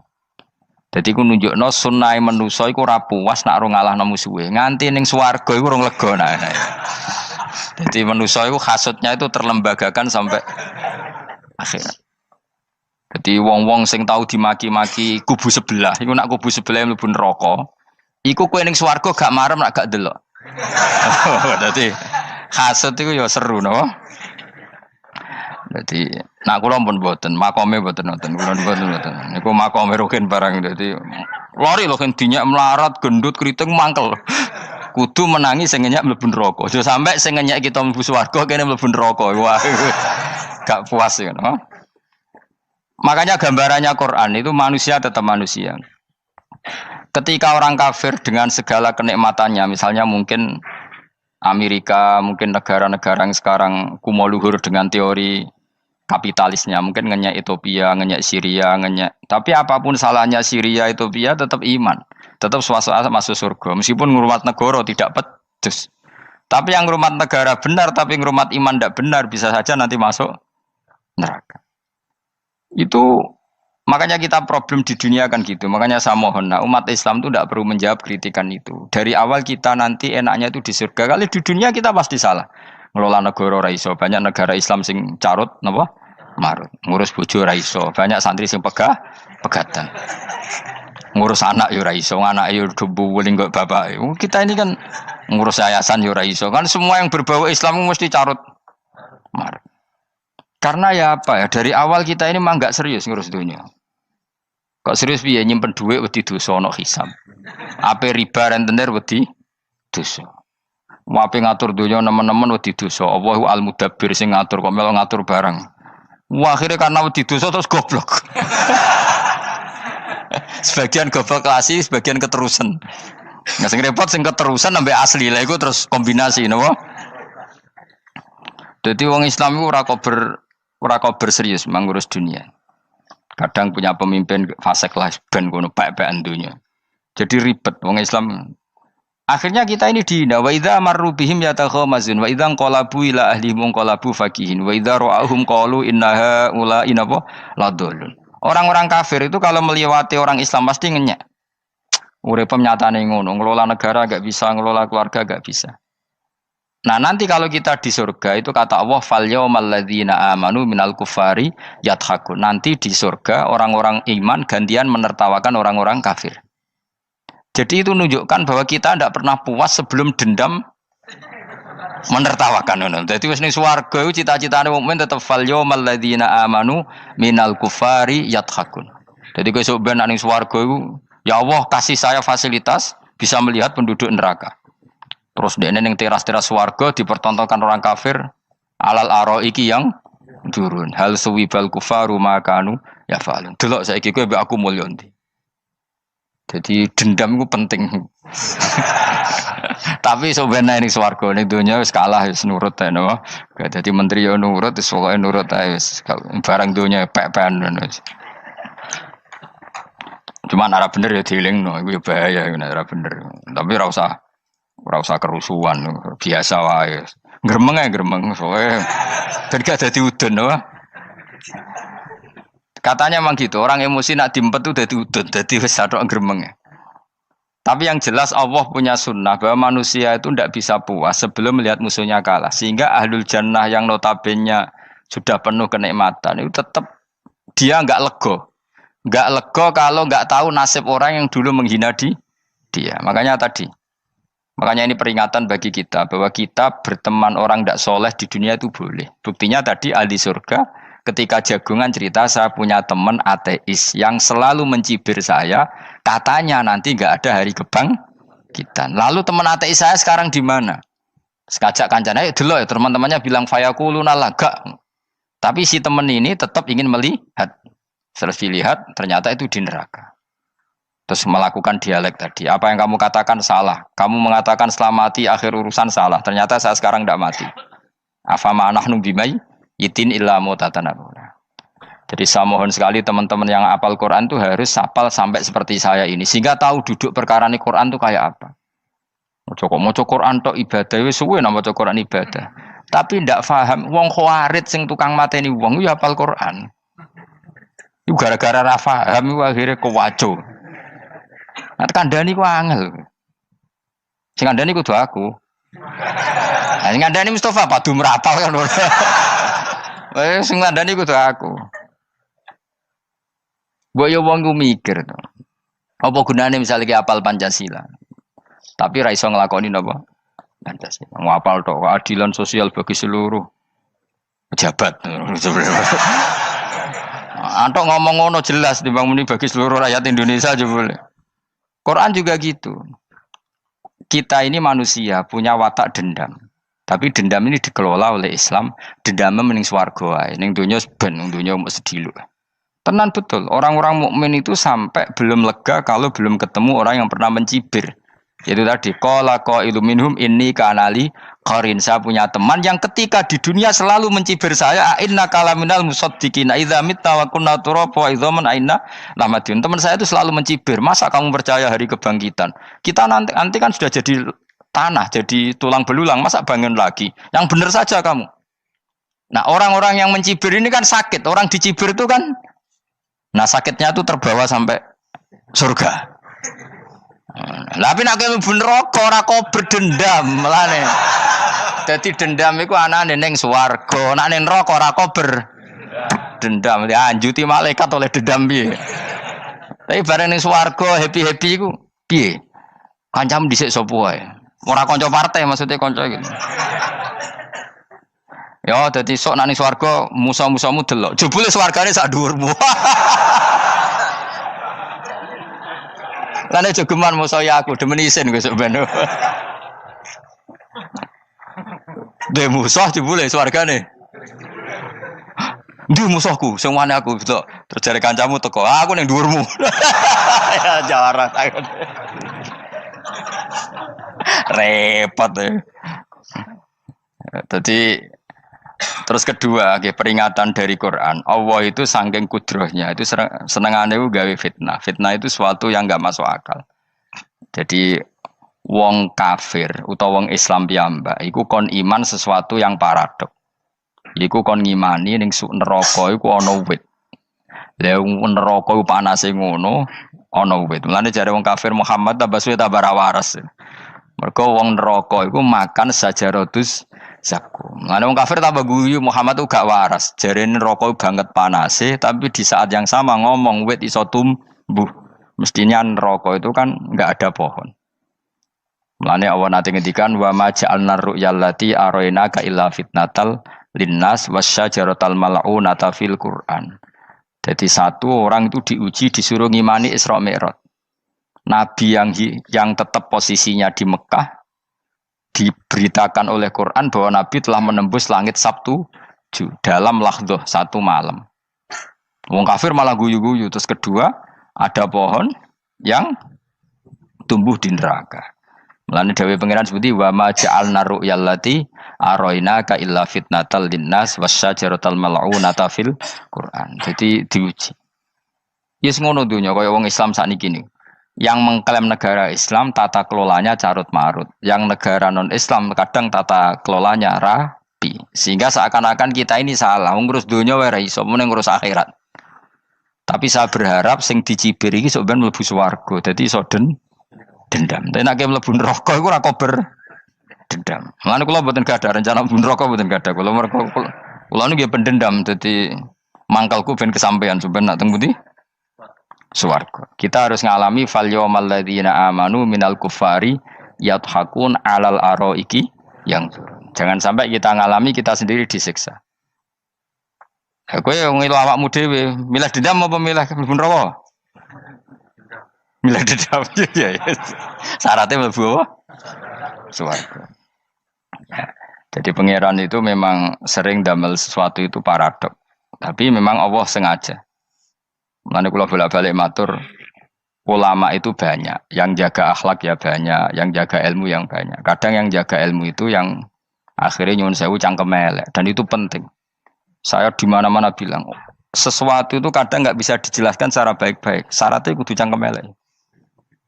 Cuma karena itu nggak mungkin kita nisbatkan pada nabi, ben aku wae sing tanggung jawab. Kalau nak dinisbatkan nabi kan elek, maksud nabi kok gerakan cangkem elek. Ben aku wae. Nak pancen salah, aku sing tanggung jawab. Tapi nyalahno aku neraka, yakin neraka. Siji yo ora level, napa terus siji ora level. Dhisik sahabat itu akhirnya yo nyuwun sewu cara ora sahabat yo cangkem elek. Mergo mangkel. Ada orang munafik saking ora ngajari ngene. Kenapa saya bikin gerakan cangkem elek? Kok janut lho. Kowe asli elek maksudnya cangkemmu wis elek ora kok. Engko nang darane aku harus gebak ora asli cangkemmu wis elek. Wis ngono perkara dunya ora perkara hak. Nah kan perkara hak, cek keren. Wong munafik ku saking mangkelnone ning Kanjeng Nabi, saking kepengin Nabi itu ketok goblok, ketok salah. Iku kadang takok nggawa untane unta ya. Takok ya, "Mat, unta kuwi sing ngawini untane sapa? Kok anake kok ora kembar?" Terus ana sahabatmu sing cangkem elek koyo Ruhin. Tak pajangi aku. Kowe apa? Dadi oleh muni ku nazautu alaiha, nazautu cara aku sing nyelingkuhi. Terus ki apa? Mergo gak trimo nabine dikei pertanyaan sing gak masuk akal. Paham? Begitu juga ketika mereka nyembah berhala Lata Uzza iku sing cangkem elek ya sahabat. Mergo nabi ra pantes. Cangkem elek bicara, aku gak bengi pas sampe nyembah berhalaku. Jebule pas duyoi luwak. Aku mikir, mosok pangeran duwe luwak menengah iki apa-apaan? Dikencingi apa? Luwak. Ada lagi orang Bedui, orang munafik tanya, Muhammad, idda'aita annaka utiyal wahya. Kamu tuh mengklaim kamu dapat wahyu. Sekarang unta saya hilang. Lalu posisi unta saya di mana? Kamu idda'aital ghaib. Kamu mengklaim tahu barang ghaib. Sekarang unta saya di mana? Sahabat akhirnya kecangkeman, tak colong apa-apa pokoknya. Pergamane. Pokoknya butuhnya mangkel lo, bodoh mangkel lo nih. Mergo gak terima nabi ini nggo pertanyaan-pertanyaan yang tidak mendidik, yang menyudutkan. Yang paling parah mau nazautu alaiha. Yo aku sing nyelunggi wae apa-apa. Nah sama misalnya orang kafir bilang orang Swiss lebih bahagia timbang orang orang Ethiopia. Orang Eropa lebih bahagia ketimbang orang Syria. Kamu harus bilang, kata siapa? Coba ukur. Kita yang miskin, kita yang tidak menteri, kita yang tidak siapa-siapa. Andai kan ditimang kebahagiaan kita dengan menteri, tidak mesti kalah. Mereka juga punya atasan yang mengganggu kan. Kue jadi buruh majikan ya tersita oleh atasan. Menteri ya tersita oleh atasan. Kebebasannya ya ada yang tersita. Wayai pengen turu harus ngantor. Wayai kepengen mangan harus rapat. Kamu ya tersita pe mangan rakelar. Ya sesuai tersitanya macam-macam kan. Semua itu kita sama kok. Ada yang sesuatu yang kita tidak gesam, mereka juga sama ada sesuatu yang tidak. Ya. Sebenarnya pola hidup itu kan sama. Dan itu kadang-kadang yang jadi aman kadang-kadang mau cangkem elek sing iso jawabnya. Tapi saya ulang lagi itu nggak mungkin kamu nisbatkan kepada Rasulullah karena Rasulullah itu ahsanan nasi khalqum. Tapi ulama ben tetep ngene iki. Sing kaliber lho ya. Sing kira-kira cangkem elek tetep keramat kok kula lah minimal koyo kula. Kulo ini cangkem elek tetep keramat. Kowe sopan tetep keramat, ora ono ilmune kok. Entekno sopanem ora ono pengaruh ya. Entekno sopanem tetep keramat aku, yakin keramat aku. Baik sopan lah ya. Ora ono ilmune apa-apa, sopan yo keliru, cangkem elek yo keliru, urip yo keliru, mati yo keliru, pokoke kadung keliru. Ana ulama diomongi, Pak Yai, kalau neraka itu kalau setan dari api, kemudian setan disiksa api kan sejenis, susahnya apa? Kiai ini mangkel terus ngambil segenggam tanah di sawur ora ini. Loro yai, jari ke kota tanah, kena tanah kok loro. Enggak bisa seperti ini diberi penjelasan baik-baik kan. Setan itu kok geni Pak Yai, jari disiksa di neraka kan enggak apa-apa sama-sama api. Kiai ini ngambil tanah sawur ora ini. Barang wong sakit Kiai, jari kota tanah kena tanah kok sakit. Hanya jangan katakan kalau setan dari api kena api enggak sakit. Coba kamu kasih penjelasan baik-baik. Ngapunten nggih, umpami jenengan nggih. Ngapunten lho niki. Ngapunten lho nggih, umpami jenengan nggih. Ngapunten lho. Kesuwen. Umpami jenengan kena tanah sepundi iki mboten napa-napa, kena tanah kula biasa. Kan kesuwen. Lha nek mbok sawuri raine terus keliliben padahal materi manusia dari tanah, ternyata kena tanah sakit. Makanya dendam itu penting, tapi tadi loh ya, bukan dalam konteks dunia ning swarga. Allah iku wis gawe manusa iku duwe dengan tanda kutip dendam tadi. Dekne tetap gak terima. Orang yang dulu menghina saya iman, kemudian orang itu di surga gak terima, makanya diberi hak untuk melihat bahwa temannya masuk neraka. Melane fattola'a fara'ahu fi sawail jahim. Kemudian temannya dilihat, kemudian temannya di neraka. Dan belum berhenti dendamnya di sini. Dia ini ngomel-ngomel, tawahi ingkit talaturdin. Kamu kan yang hampir saja menyesatkan saya. Jadi wong swarga nek ora ngomel ya ora lega. Ayo milih swarga apa milih dendam? Dendam. Jadi mulane ngaji ben kero, dadi ben lega apa? Dadi kowe kudu dendam kan. Kowe wong suga-suga kudu dendam. Jute gak dhisik suga, saiki suga aku jebule sing mbok dendami swargane sak dhuwur. Pancet wong suga menangan. Jadi kudu jelas ya. Jadi kenapa saya bilang cangkemel karena tadi dulu sahabat itu kadang kesulitan nanggepi komentare wong-wong munafik. Karena tadi itu Nabi itu, sampai nak roh ceritanya Nabi dari sisi yang baik-baik saja. Maksudnya baik-baik itu sahabat merasakan wong munafik nak takok aneh-aneh. Ya Muhammad, onta aku iku rondo ireng kok anake rondo ngene iku sing majangi sapa jare sahabat. Aku apa? Wong urusan onta kok ditakokno ora. Dadi niate nglecehno nabi, nabi takoki urusan. Lah kula misale kiai, alim alamah tukang maca jalan takoki, "Gus, jare rukin kula gadah kucing, Gus." Niku rupane kok beda-beda nu sing majangi kucing putih, Gus. Aku kan ngenyek wong. Kiai ditakoki urusan perselingkuhane apa? Kucing. Bukan nabi itu kono mesti sahabat tahu terus kabeh apa? Ono sing ontane hilang Muhammad, kamu mengklaim tahu barang gaib. Lalu onta saya sekarang hilang di mana? Itu saya sahabat tak jupuk. Maksudnya sahabat tadi agak nyolong mangkel wae. Cara aku zaman sahabat kok menangi Nabi. Sing ilang ontamu, Nabi mbok takoki. Engko sing dionto ora iso njaga malah Nabi wong liya mbok takoki. Cok goblok. Enggak mungkin seperti ini kita baik-baik saja. Jajal misalnya ke sopan, ngapunten nggih, Nabi sukani hak mikir ya. Malah kumo luhur kan? Nabi kasih waktu untuk meditasi. Kan malah gak kasil sopan gini iki. Unta-untamu dek takon Nabi lah enggak wis ora melok di dunya kan lebih gampang. Gampang di cangkem melek cangkem apik. Jawab. Gampang cangkem melek. Makanya dulu mulai sahabat ada sahabat kayak Umar, kayak Khalid bin Walid gue jagani wong sing ini. Masyhur. Ana wong munafik neh takok, "Muhammad, kamu betul Mi'raj?" "Iya." Sayyidina Ali diparani takok yo. "Ali, sikile mangkat sitok diangkat. Angkat loro-loro ora iso. Ngono jare kancamu iso." Mergo artinya terbang kan kakinya terangkat semua. Sayyidina Ali karena wong pinter nganggep iku guyu tok Sayyidina Ali. Bareng takok Umar, kan dekne kepengen mengalahkan Nabi dan mengalahkan Ali. Terakhir ning Umar. "Mar, kowe iso ngangkat sikilem sitok." "Ta ini, pekno pedang mbek Umar." "Kewani iki." Ngono ku wis ra iso diadepi api-apian. Kok Umar wis ngerti iki ora kena diterangno mbek akal. Makanya saya punya rencana, umpama aku menangi Nabi, itu sangat melek. Nabi ra usah ben tetap ahsana nasi kholqom. Nabi kita selamatkan supaya tetap steril. Masyhur kan, jadi ada orang Yahudi itu membawa kambing mati kan. Wedhus lu mati. "Ya Muhammad, kambing yang mati ini yang bunuh siapa?" Karena Nabi orang tauhid ya Allah. Yang bunuh kambing mati itu Allah. Agamamu ini aneh Muhammad. Yang dibunuh Allah langsung orisinil haram, yang lewat tangan-tangan jahil manusia halal. Itu sing disebut wa kadzalika ja'alna likulli nabiyyin aduwan syayatinal insi wal jin yuhi ba'dhum la ba'din zukhrufal qauli ghurur. Coba cara aku menangi Nabi.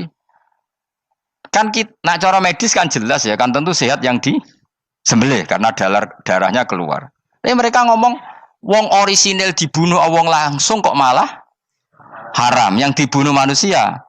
Ini aneh mata agama.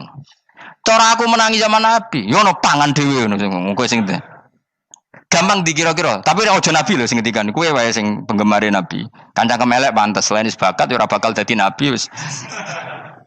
Ya kowe nak muni halal yo pangan tekno. Kan dekne muni halal kan? Ya wis entekno.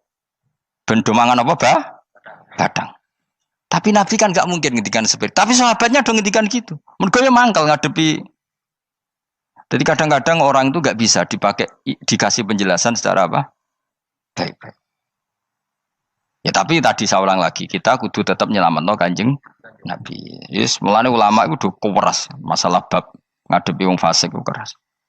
Masyhur Sidina Ali nanti debat be orang ateis. "Ali, kowe sare terkenal sahabatnya Nabi paling cerdas. Umpama kowe wis mbok rewangi salat, mbok rewangi poso, kemudian sok ben mati ra ono apa-apa.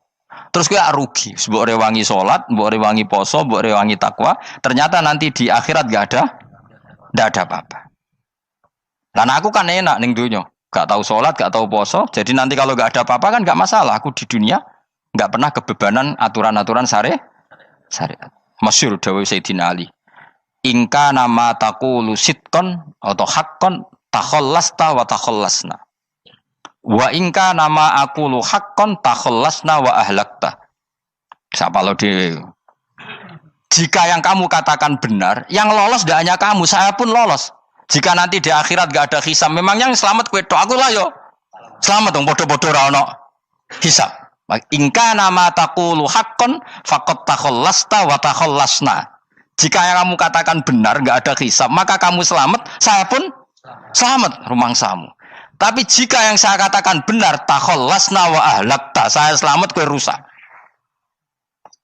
Niku muga ora Sidina Ali cangkem elek tapi, muga ora Sidina Ali. Muga sing ngomong Ruhin misal. Kan cangkem elek. Karena orang seperti itu ora iso mbok terangno api-apian. Di kampunten nggih mengke delok mengke. Lho delok mengke kesuwen li.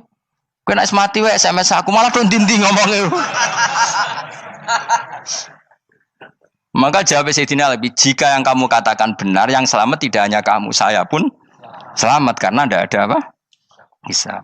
Tapi jika yang saya katakan benar, maka takhallasna wa ahlakta, saya selamat, kamu rusak.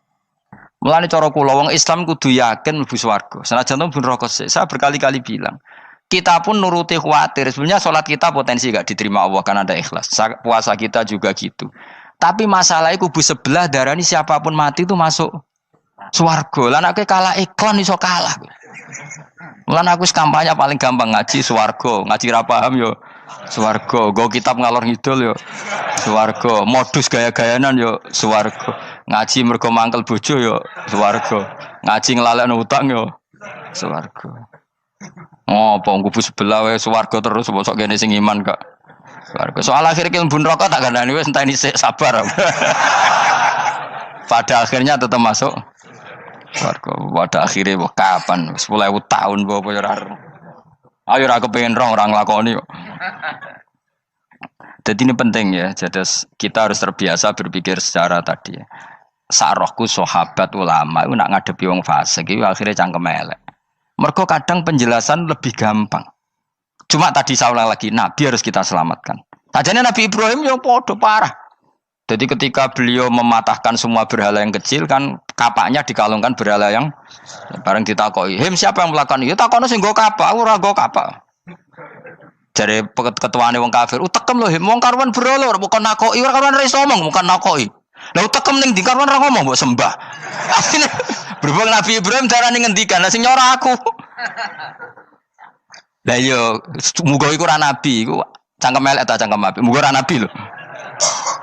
Mergo Nabi Ibrahim utekem lho, hemu karuan berhala watu kok nako. Jare Ibrahim utekem kok ndi karuan watu kok mbok sembah. Iso diterangno api-apian. Ngapunten nggih. Ngapunten sanget niki niku. Kesuwen yakin kesuwen. Lah cuma ke mari siko Nabi ku ya iku netok sing cangkem elek iku. Tapi ora demi hak, demi hadun. Nah iku sing mari elek. Apa logikanya? Saiki musuh dhisik musuh saiki gabung kuwi barang-barang donya kok mbok soal. Nyoal barang akhirat itu keren apa? Apa susahe ning donya nggo sujud, apa susahe ning donya nggo ibadah iku keren. Nyoal kok trimo. Dhisik musuhan kok saiki rukun ben donya kok mbok soal ben wis jegeman santriku ngono sini-sini aku. Ciri utama wong apik nyebalano barang donya, tapi nek akhirat seri. Kayak aku mestine paten soalku wis ngaji jalalan kok gak dadi wali ku maksudnya piye? Tak ulang mulai 2005 kok ora alim-alim maksud. Tapi kita wari jawaban tawaduk Gus. Ya tak wari jawaban apa? Karena kita ndak ingin nyaingi guru apalagi melangkahi. Ya tak warai ya. Jadi sajane kula saged alim Gus, tapi mboten sae nglangkahi guru. Mulane kula nyuwun pangeran tetep bodho. Kersane tetap sopan, tidak ngelangkai. Setuju ya? Jadi soalnya nggak takoki. 2005 loh kan, 2005. Berarti seberang tahun? 14 tahun. Tak takoki dadi mubalek yo ora, khotib yo ora. Krungu kabar Ruhin Wali yo ora. Nuruti kecewa. Tapi setelah ada jawaban tawaduk ya soleh. Memang enggak baik. Murid nyalip guru itu enggak baik. Ya berapa apik ora iso ya ora terus pokoknya. Jelas gitu. Terus niki bukti orang soleh itu boleh berteman orang macam-macam. Bernya ini ahlul jannah bercerita dulu punya teman ateis. Jelas gitu. Yang teman itu mengingkari adanya hari kebang. Tapi nyatanya orang soleh ini tetap masuk surga. Artinya apa? Pertemanan di dunia sama orang ateis ini tidak menghalangi dia masuk surga. Tentu ya sebatas pertemanan. Ora konco golek demenan iku ora jenenge konco iku. Maksudnya berteman mungkin satu kantor atau ditakdir tetangga atau ditakdir apa. Tentu tidak ngikuti apa kemaksiatannya, tapi tetap berteman. Karena istilahnya ini kanali korin, saya punya teman sohibun yungkirul ba'sa, saya punya teman yang mengingkari hari kebangkitan, yang teman itu setiap kali ketemu saya mencibir saya, inna kalaminal musad dikin aidza mitna wa kunna turaba wa idzaman inna lamadi madinun. Teman saya itu selalu mencibir, masa kita nanti dibangkitkan lagi padahal kita sudah jadi debu dan jadi tulang belulang. Lalu teman saya ini nasibnya gimana?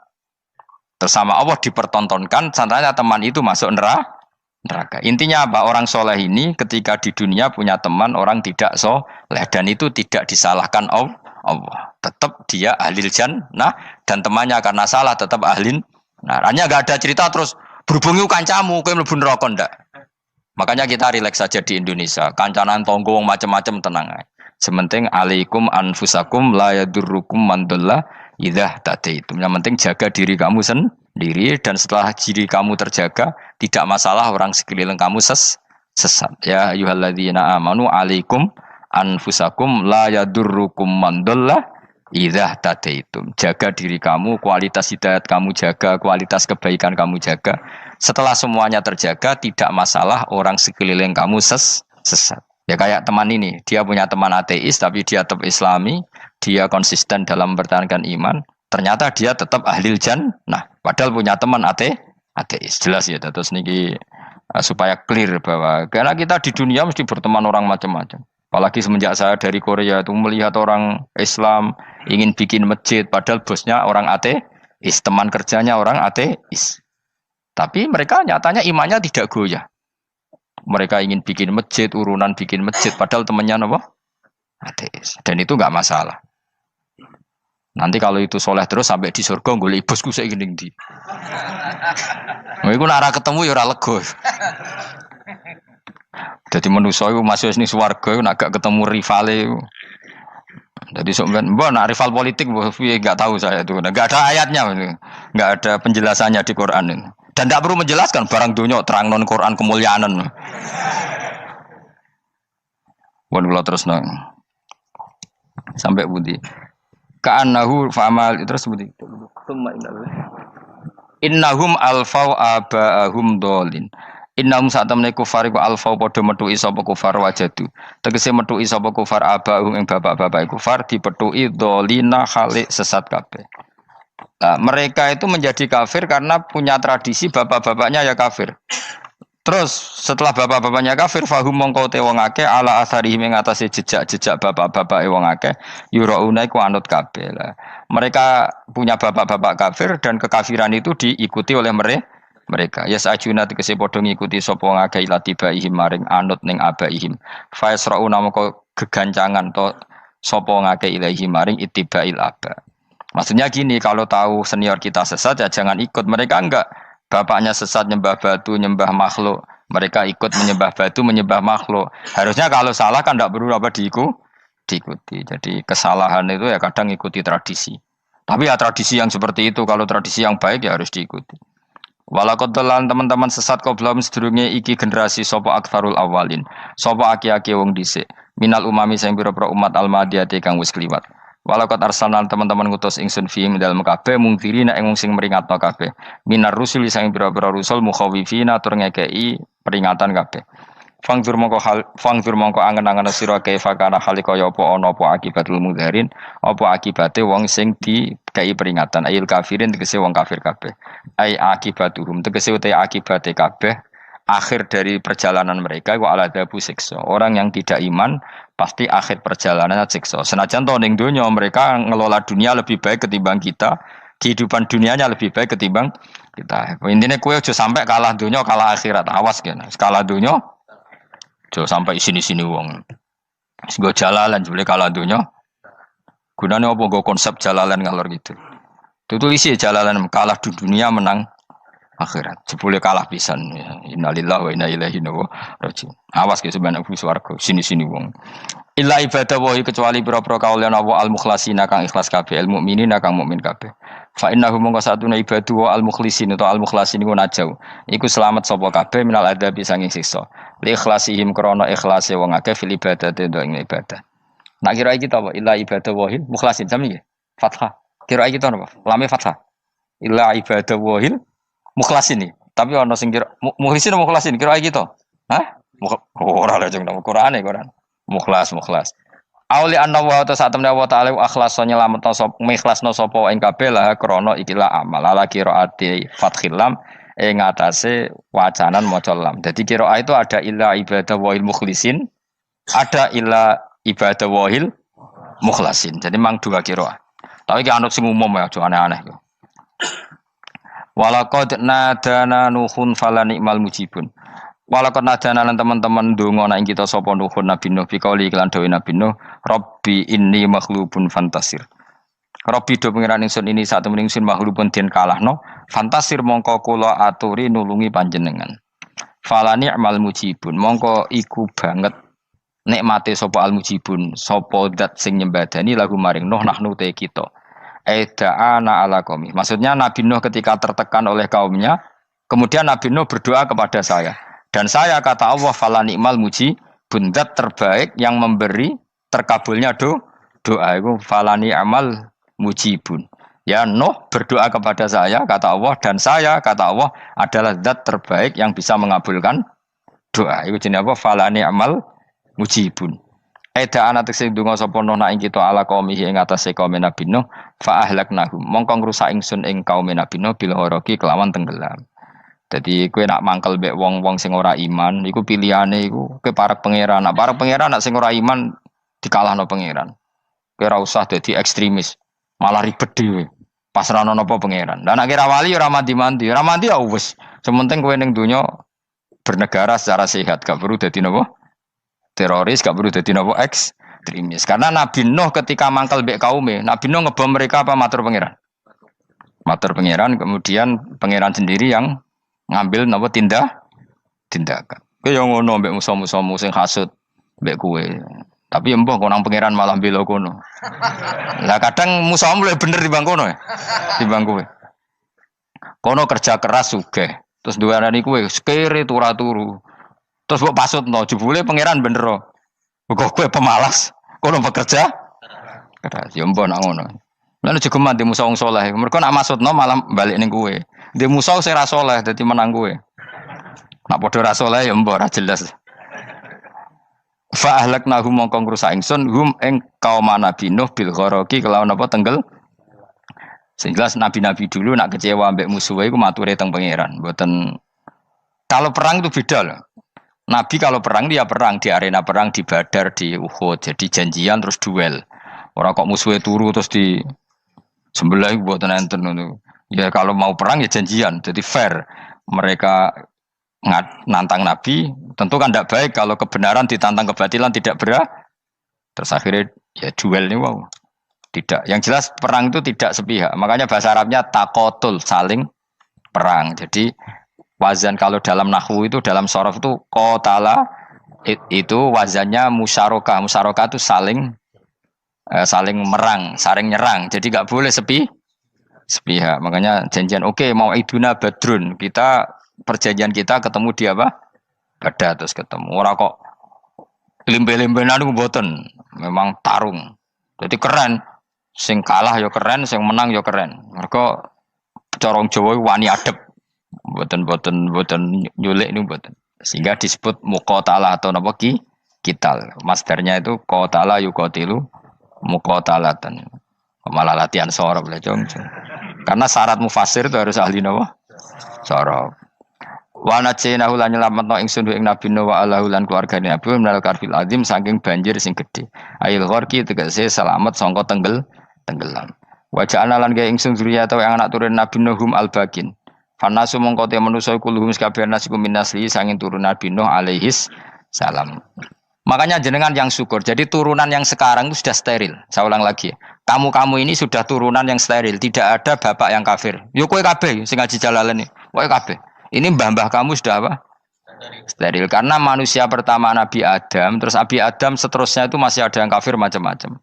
Era Nabi Nuh ini bapak kedua.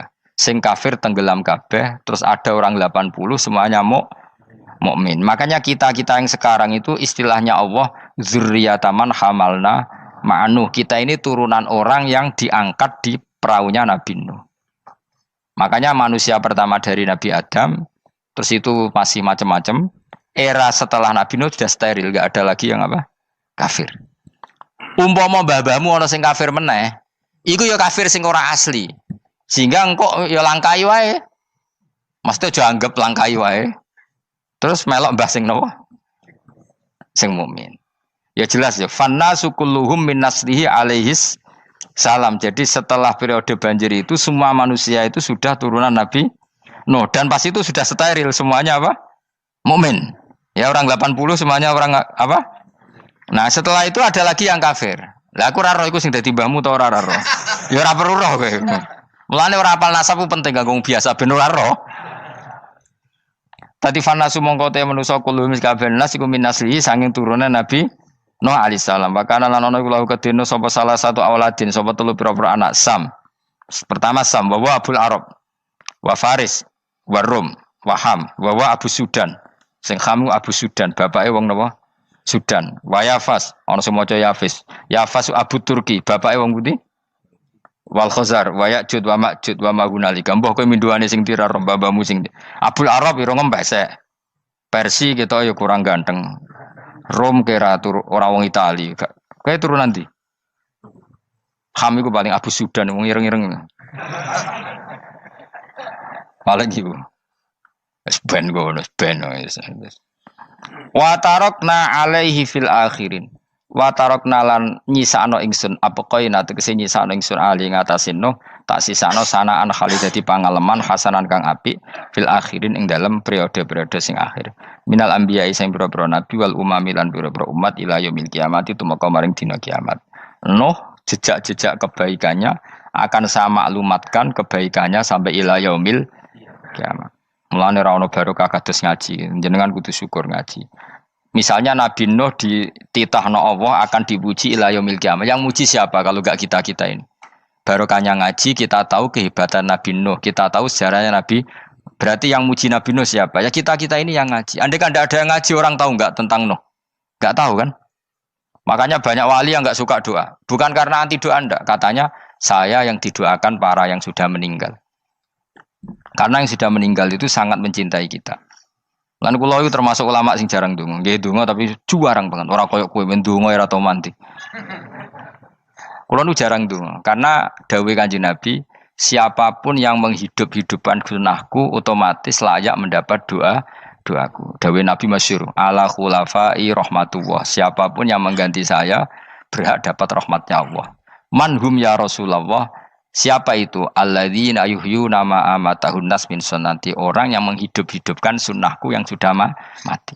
Coba Nabi Nuh sekarang dapat titah dipuji di dunia ila yaumil. Yang muji siapa coba? Kita-kita kan. Karena kita menerangkan sejarah Nabi Nuh bahwa beliau adai ila Allah, beliau konsisten berjuang ila tauhid. Coba kalau tidak ada orang ngaji, siapa yang tahu Nabi Nuh? Man huwa, siapa dia? Kan tidak ada yang peduli. Itu kayak kasus Musaddaq dulu. Katanya Musaddaq kan punya pengaruh 40.000 orang yang ngakui Musaddaq itu Nabi. Ternyata itu keliru, itu hoax. Saya termasuk orang yang menanyai kenapa mereka menabikan Musaddaq. Tak tanya, kenapa kamu percaya Musaddaq Nabi? Memangnya kenapa kalau dia Nabi? Nah, kamu tahu Nabi apa? Nabi itu apa? Tidak tahu. Iya gitu sih. Makanya saya itu menyayangkan ada berita. Sebenarnya yang mereka mengatakan Musaddaq Nabi itu tidak tahu Nabi apa itu tidak tahu. Cuma mereka percaya demokrasi. Kalau dia ngaku Nabi susahnya apa sih? Pikirannya itu. Susahnya apa kalau dia Nabi? Lah kamu tahu Nabi apa? Enggak tahu jadi. Repot kan? Itu kan seperti orang pakai nama Ghazali tapi enggak tahu sakralnya Imam Ghazali. Akhirnya ngefly.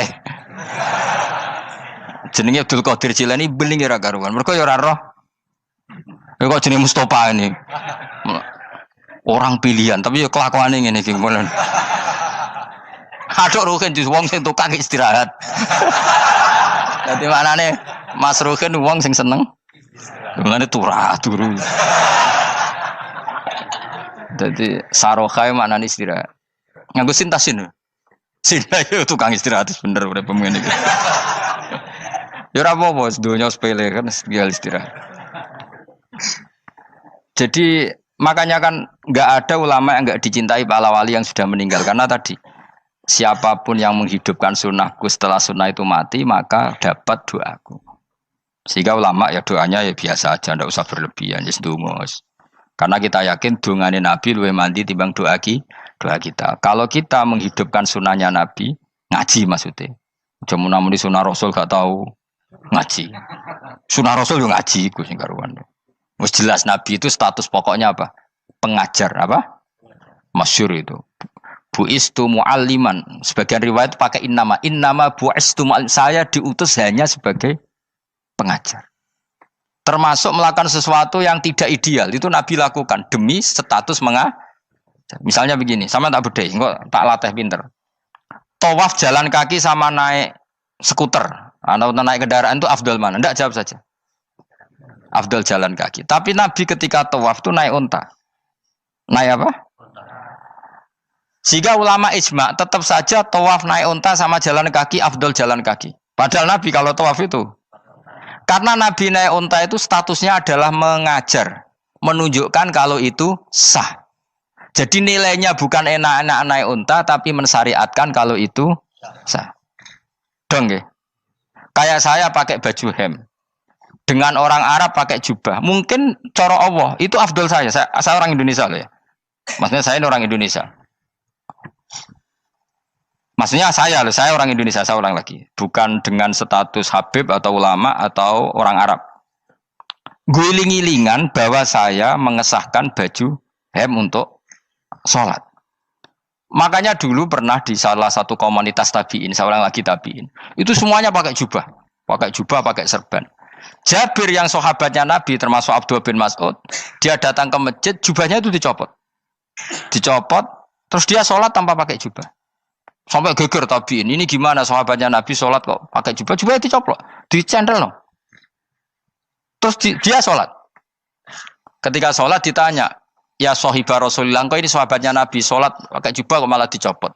Supaya kalian semua tahu bahwa kita dulu zaman Nabi biasa sholat pakai sarong terus diikatkan di leher saking tidak menemukan jubah.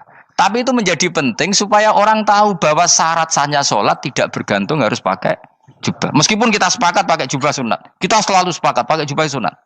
Tapi harus ada enggak? Kalau semua kiai pakai jubah, nanti satpam harus pakai, supir harus pakai. Karena kalau mau sholat jadi bingung.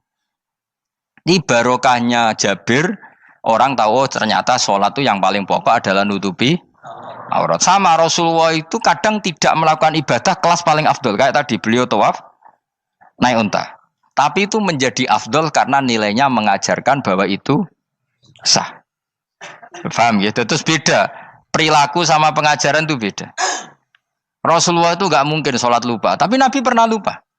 Andai kan Nabi tidak pernah lupa, kita tidak tahu caranya kalau sholat masyhur itu. Nabi pernah sholat hanya 2 rakaat, terus beliau akan pulang, terus sahabat diam semua karena mereka punya adab. Terus ada orang yang agak bedui, aku sirati sholatu amnasita ya Rasulullah, ini sholat model qashar apa memang kau lupa? Karena sahabat mulai dulu sudah ngerti usul fikih. Kalau ini duhur 2 rakaat, mulai besok berarti 2. Karena ngambil yang paling akhir. Zaman Nabi kan ada nasa mansuh. Kalau tak kemarin duhur 2, berarti duhur terkini 2. Terus Nabi balik lagi ke majelis mengkonfirmasi ahakun maqala Dzulyaden, apa yang dikatakan Dzulyaden tadi benar. Iya ya Rasulullah, engkau tadi sholat hanya 2. Terus Nabi takbir menambahi 2 rakaat. Artinya apa? Kalau kamu lupa itu tidak harus mengulang dari awal, cukup bina meneruskan. Sehingga misalnya kita tawaf sudah 3 putaran, terus kita batal, ya kita wudu saja. Mulai awal apa teruskan terus keempat? Coba kalau Nabi gak pernah salah seperti itu, kita tidak tahu cara ngelola kesalahan. Ya misalnya kamu tawaf terus batal, kamu wudu nambah keempat apa mulai dari awal? Nambah keempat, karena setiap seperti itu bana alama fa'ala, harus meneruskan, bukan andai kan Nabi tidak pernah melakukan itu, kita tidak tahu caranya. Ojo kok malah komentar sholat nganti lali kowe eling opo wae, cangkemmu. Laline Nabi ora koyo lalimu. Mulane ana imam sholat salah iku anggap ae niru Nabi. Cuma bedane Nabi untuk ganjaran wong iku gak ngono, tapi tetep Jadi Nabi itu beberapa kali itu ngalami sesuatu yang tidak afdol. Tujuannya satu, untuk pelajaran. Makanya masyhur itu riwayat makuntu ansa walakin unassa li as-sunnah. Saya itu tidak pernah lupa, tapi sama Allah didesain lupa li as-sunnah supaya itu jadi sunnah. Jadi makuntu ansa walakin unassa li as-sunnah. Jadi saya tidak pernah lupa, tapi sama Allah didesain lupa supaya jadi sunnah cara ngelola kelupaan. Misalnya sholat 3 apa 4, milih 3. Milih al-aqal. Karena itu satu-satunya cara. Sehingga Nabi didesain pernah sholat hanya 2 rakaat, terus diingatkan sama sahabat. Terus itu jadi sunnah, caranya ngelola caranya ngelola lupa. Begitu seterusnya. Nabi ngendikan al-ajur bi qadri ta'ab secara makna seperti itu. Tapi Nabi sendiri tawaf itu naik unta. Sehingga sekarang ada orang naik skuter, naik kursi roda, itu dikiaskan karena Nabi dulu pernah berkendara. Coba kalau Nabi tidak pernah berkendara, wong sing lumpuh gak iso tawaf, wong sing sakit gak bisa tawaf karena gak ada riwayat Nabi pakai kendaraan.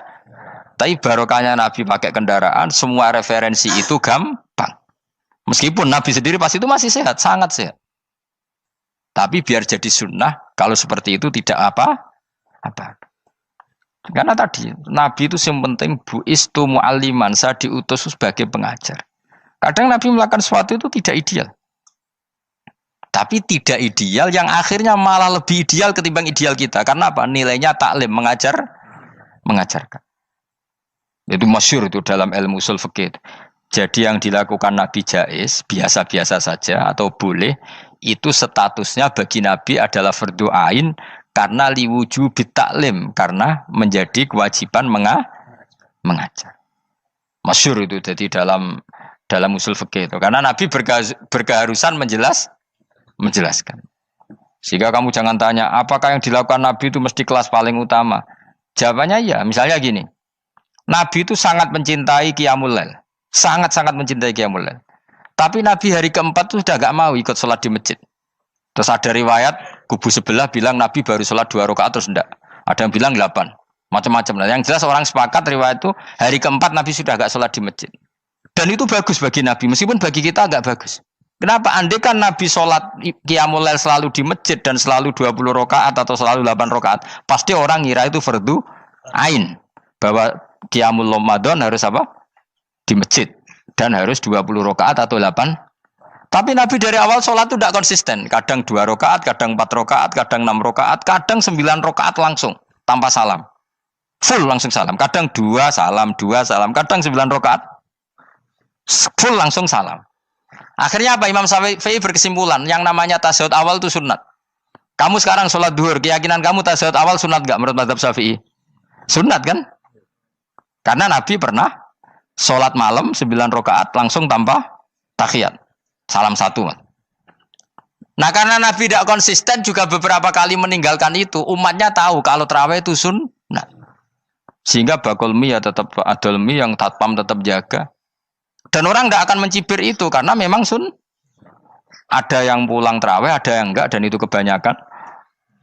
Ya barokah Nabi tadi. Loh saya betul, saya itu tidak sombong. Saya itu punya pondok, punya santri banyak. Sampai sekarang saya kadang ya tidak tarawih, ya ora delik biasa. Supaya orang tahu kalau itu mah enggak wajib. Tapi berhubung saya nama kadung apik, ngono ku ya ora dadi jatuhku, aman. Tapi sebenarnya hatiku yo nangis, kangen kula mbek pangeran. Lu Nabi sangat kangen mbek pangeran, tapi kalau melakukan ibadah secara terbuka semua pasti dikira itu wajib dan itu memberatkan umatnya. Nah, kowe ora usah ngono, kowe ora usah terus niru Nabi, kadang-kadang ra traweh niru Nabi. Kowe bolak-balik wong ora ngarah, anut kowe ora ngarah. Mulane traweh wae, nek kowe bareng traweh wae. Kok GR apa ono sing nyoroti perilakumu ora ngarah. Makanya kenangannya Sayyidah Aisyah itu, kenangannya beliau itu wa'in sama siapa teks hadisnya, ini ada di Sahih Muslim, wa'in kana Rasulullah la yada'ul amal wa yuhibbuhu makhafata ayyufrada alaihim. Sungguh Rasulullah itu sangat mencintai amal tapi beliau terpaksa meninggal. Jadi Nabi itu sangat merindukan amal tapi terpaksa beliau meninggalkannya, takut itu dianggap wajib. Misalnya Nabi siwakan. Kebayang nggak kalau kamu bangun tidur nemu bupati nggak kebayang, nemuin presiden apalagi nggak kebayang. Lalu kamu bangun tidur langsung sholat, wudhu terus sholat tanpa siwakan, kebayang nggak? Kan nggak kebayang. Jika kata Nabi, umpama saya itu tidak memikirkan umat saya, sikatan itu tak wajibkan setiap orang mau sholat. Wong kita mau ketemu presiden, menteri saja, bangun tidur mesti sikatan dulu baru ketemu. Masa ketemu Allah tidak sikatan?